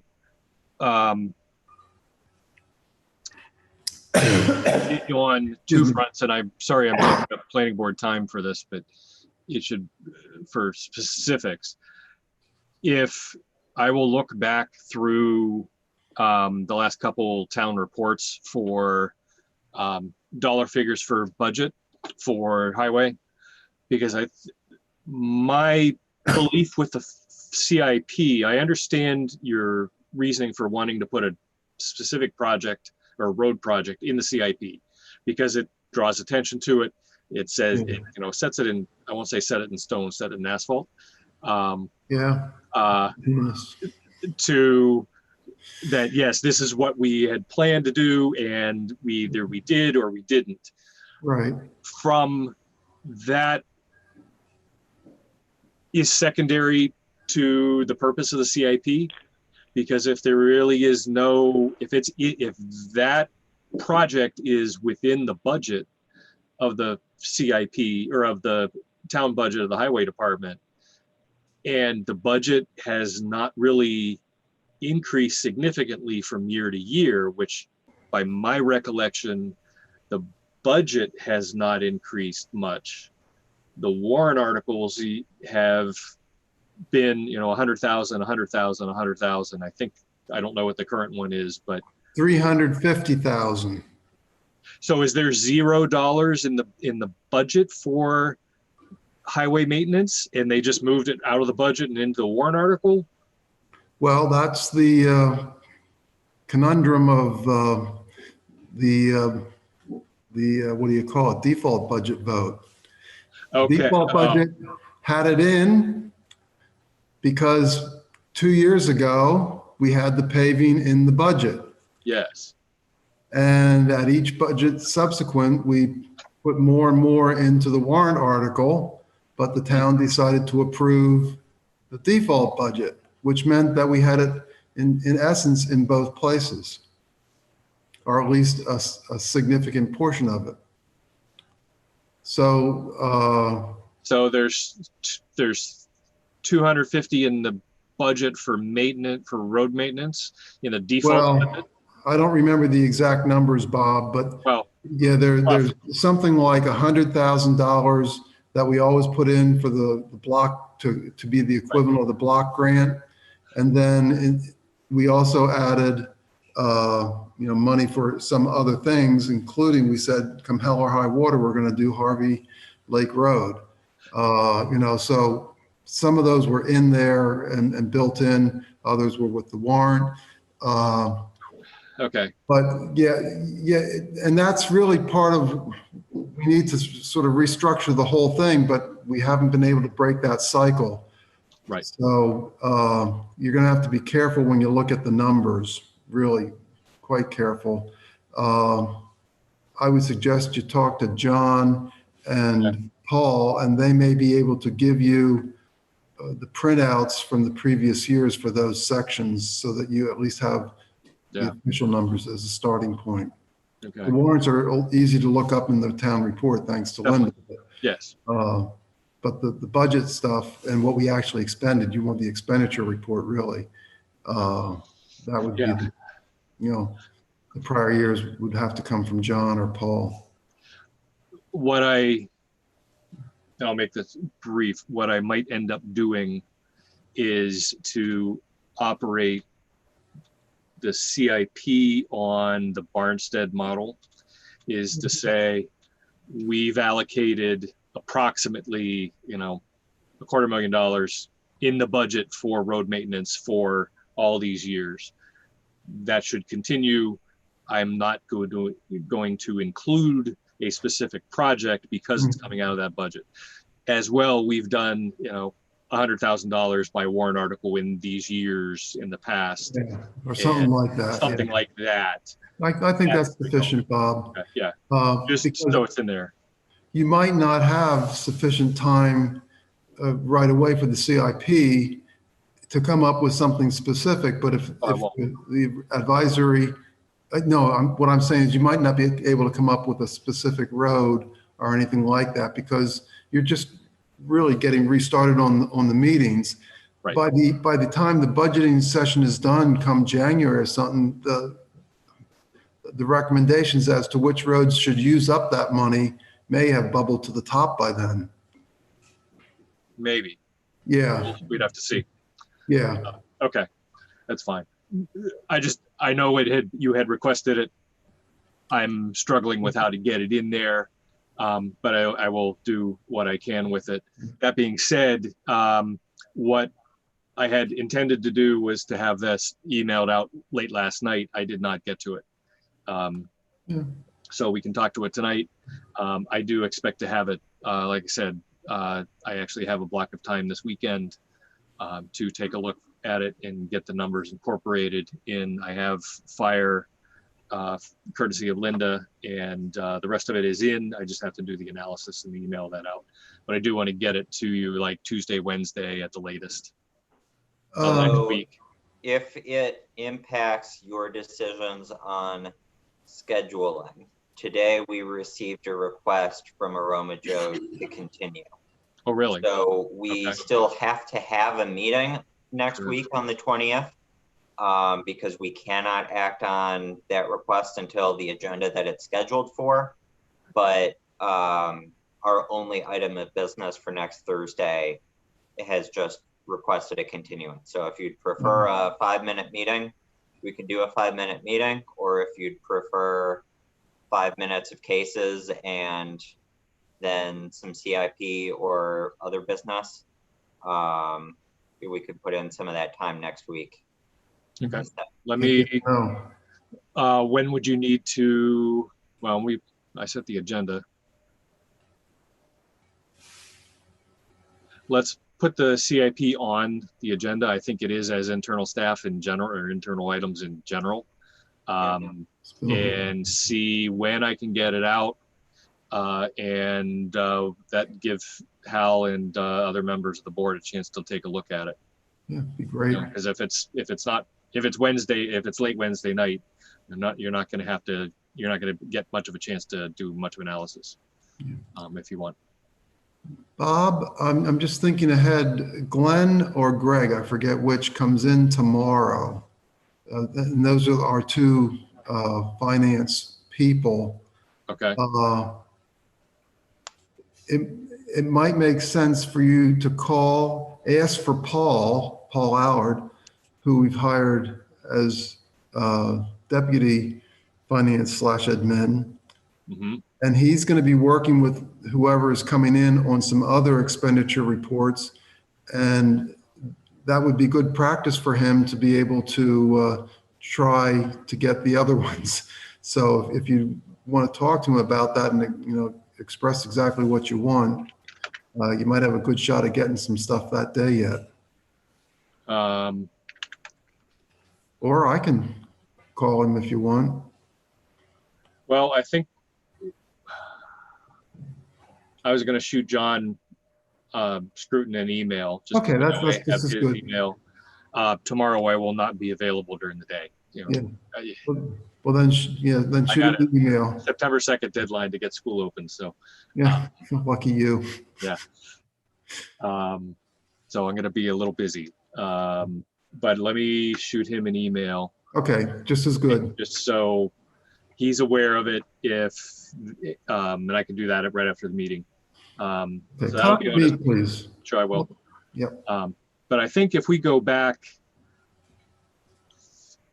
if he can do 3 years of highway maintenance,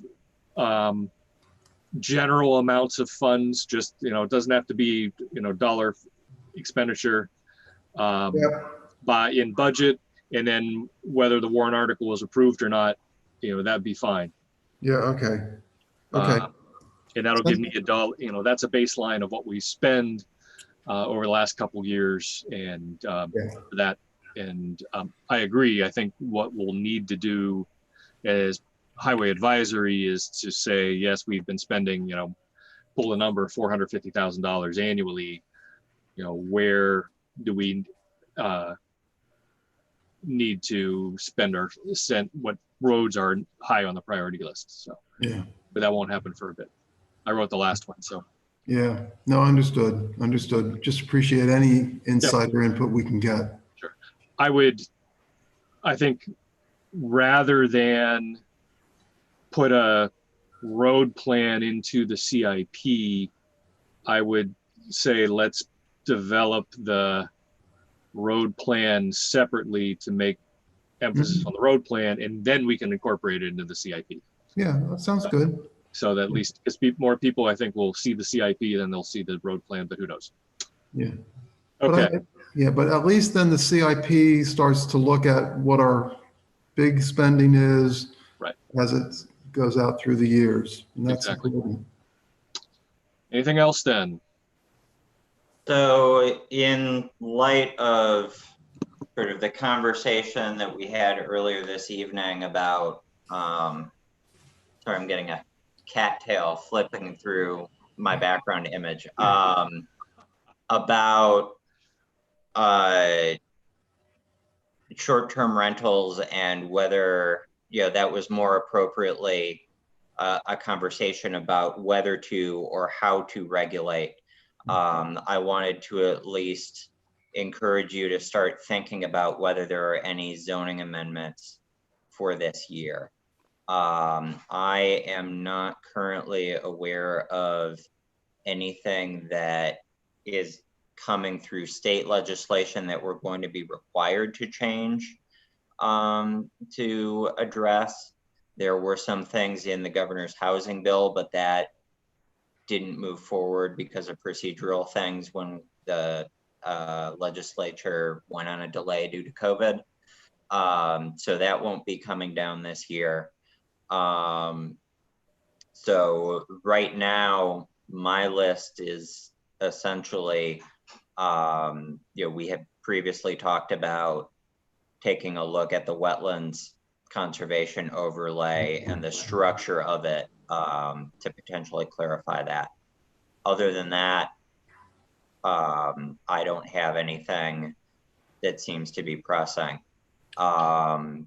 We will need to sort of take into account the fact that we are doing extra meetings, which both means my budget, but also this board's time and energy for more stuff. And we had also talked about making some changes to site plan and subdivision regs, particularly related to language about bonding and vesting rights, so that those procedures were a little bit more clear.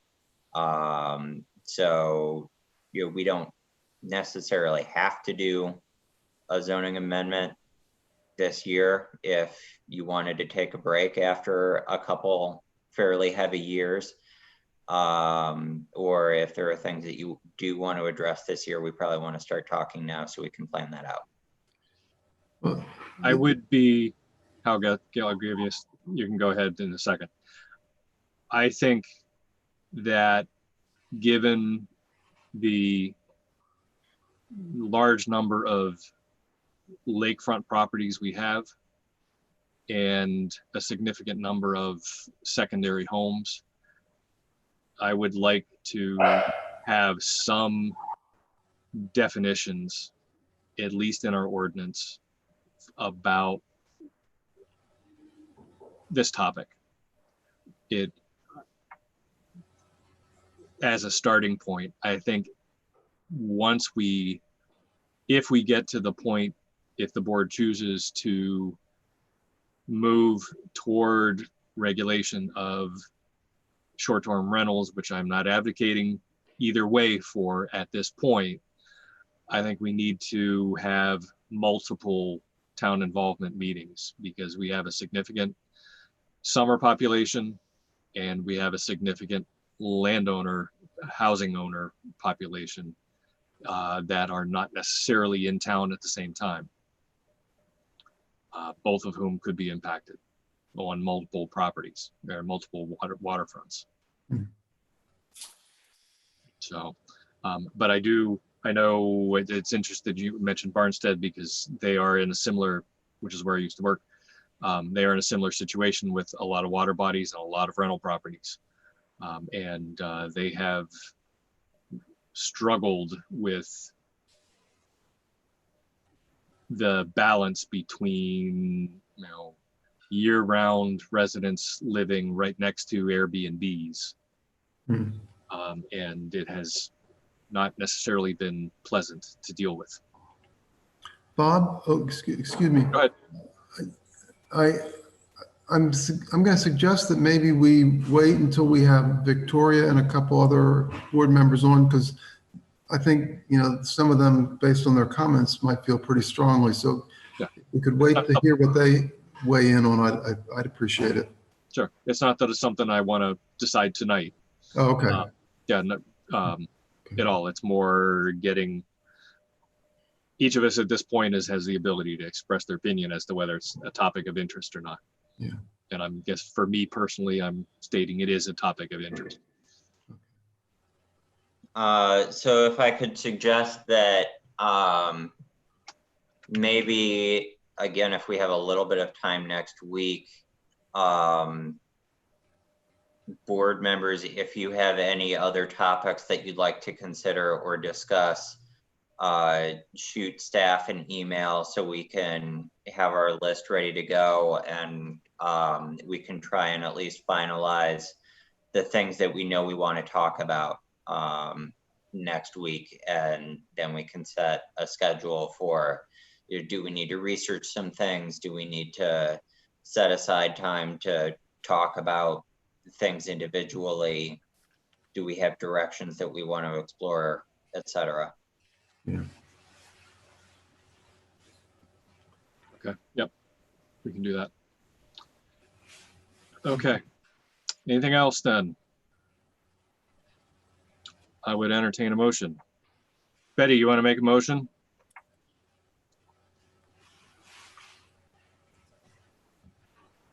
Motion to adjourn. Second. Okay, motion by Betty Smith, second by Hal Kreider. And I will tell you, I apologize for flipping back and forth between, Mr. Kreider and Ms. Smith, or Ms. B. Smith, and Dwayne and Hal. I'm trying to be a little more consistent, but I don't always catch it. I try to get your last names on the motions at least. So, discussion on that motion? Hearing none. All those, actually, Susan will have to do a roll call vote, sorry. Okay. Betty, We could do it by reaction. No, not Betty. Yes. Hal, Thumbs up. Dwayne, Yes, see y'all later. Okay, good night. Bob. Yes, thank you. Thanks, Bob. Okay, thank you all. Have a good night.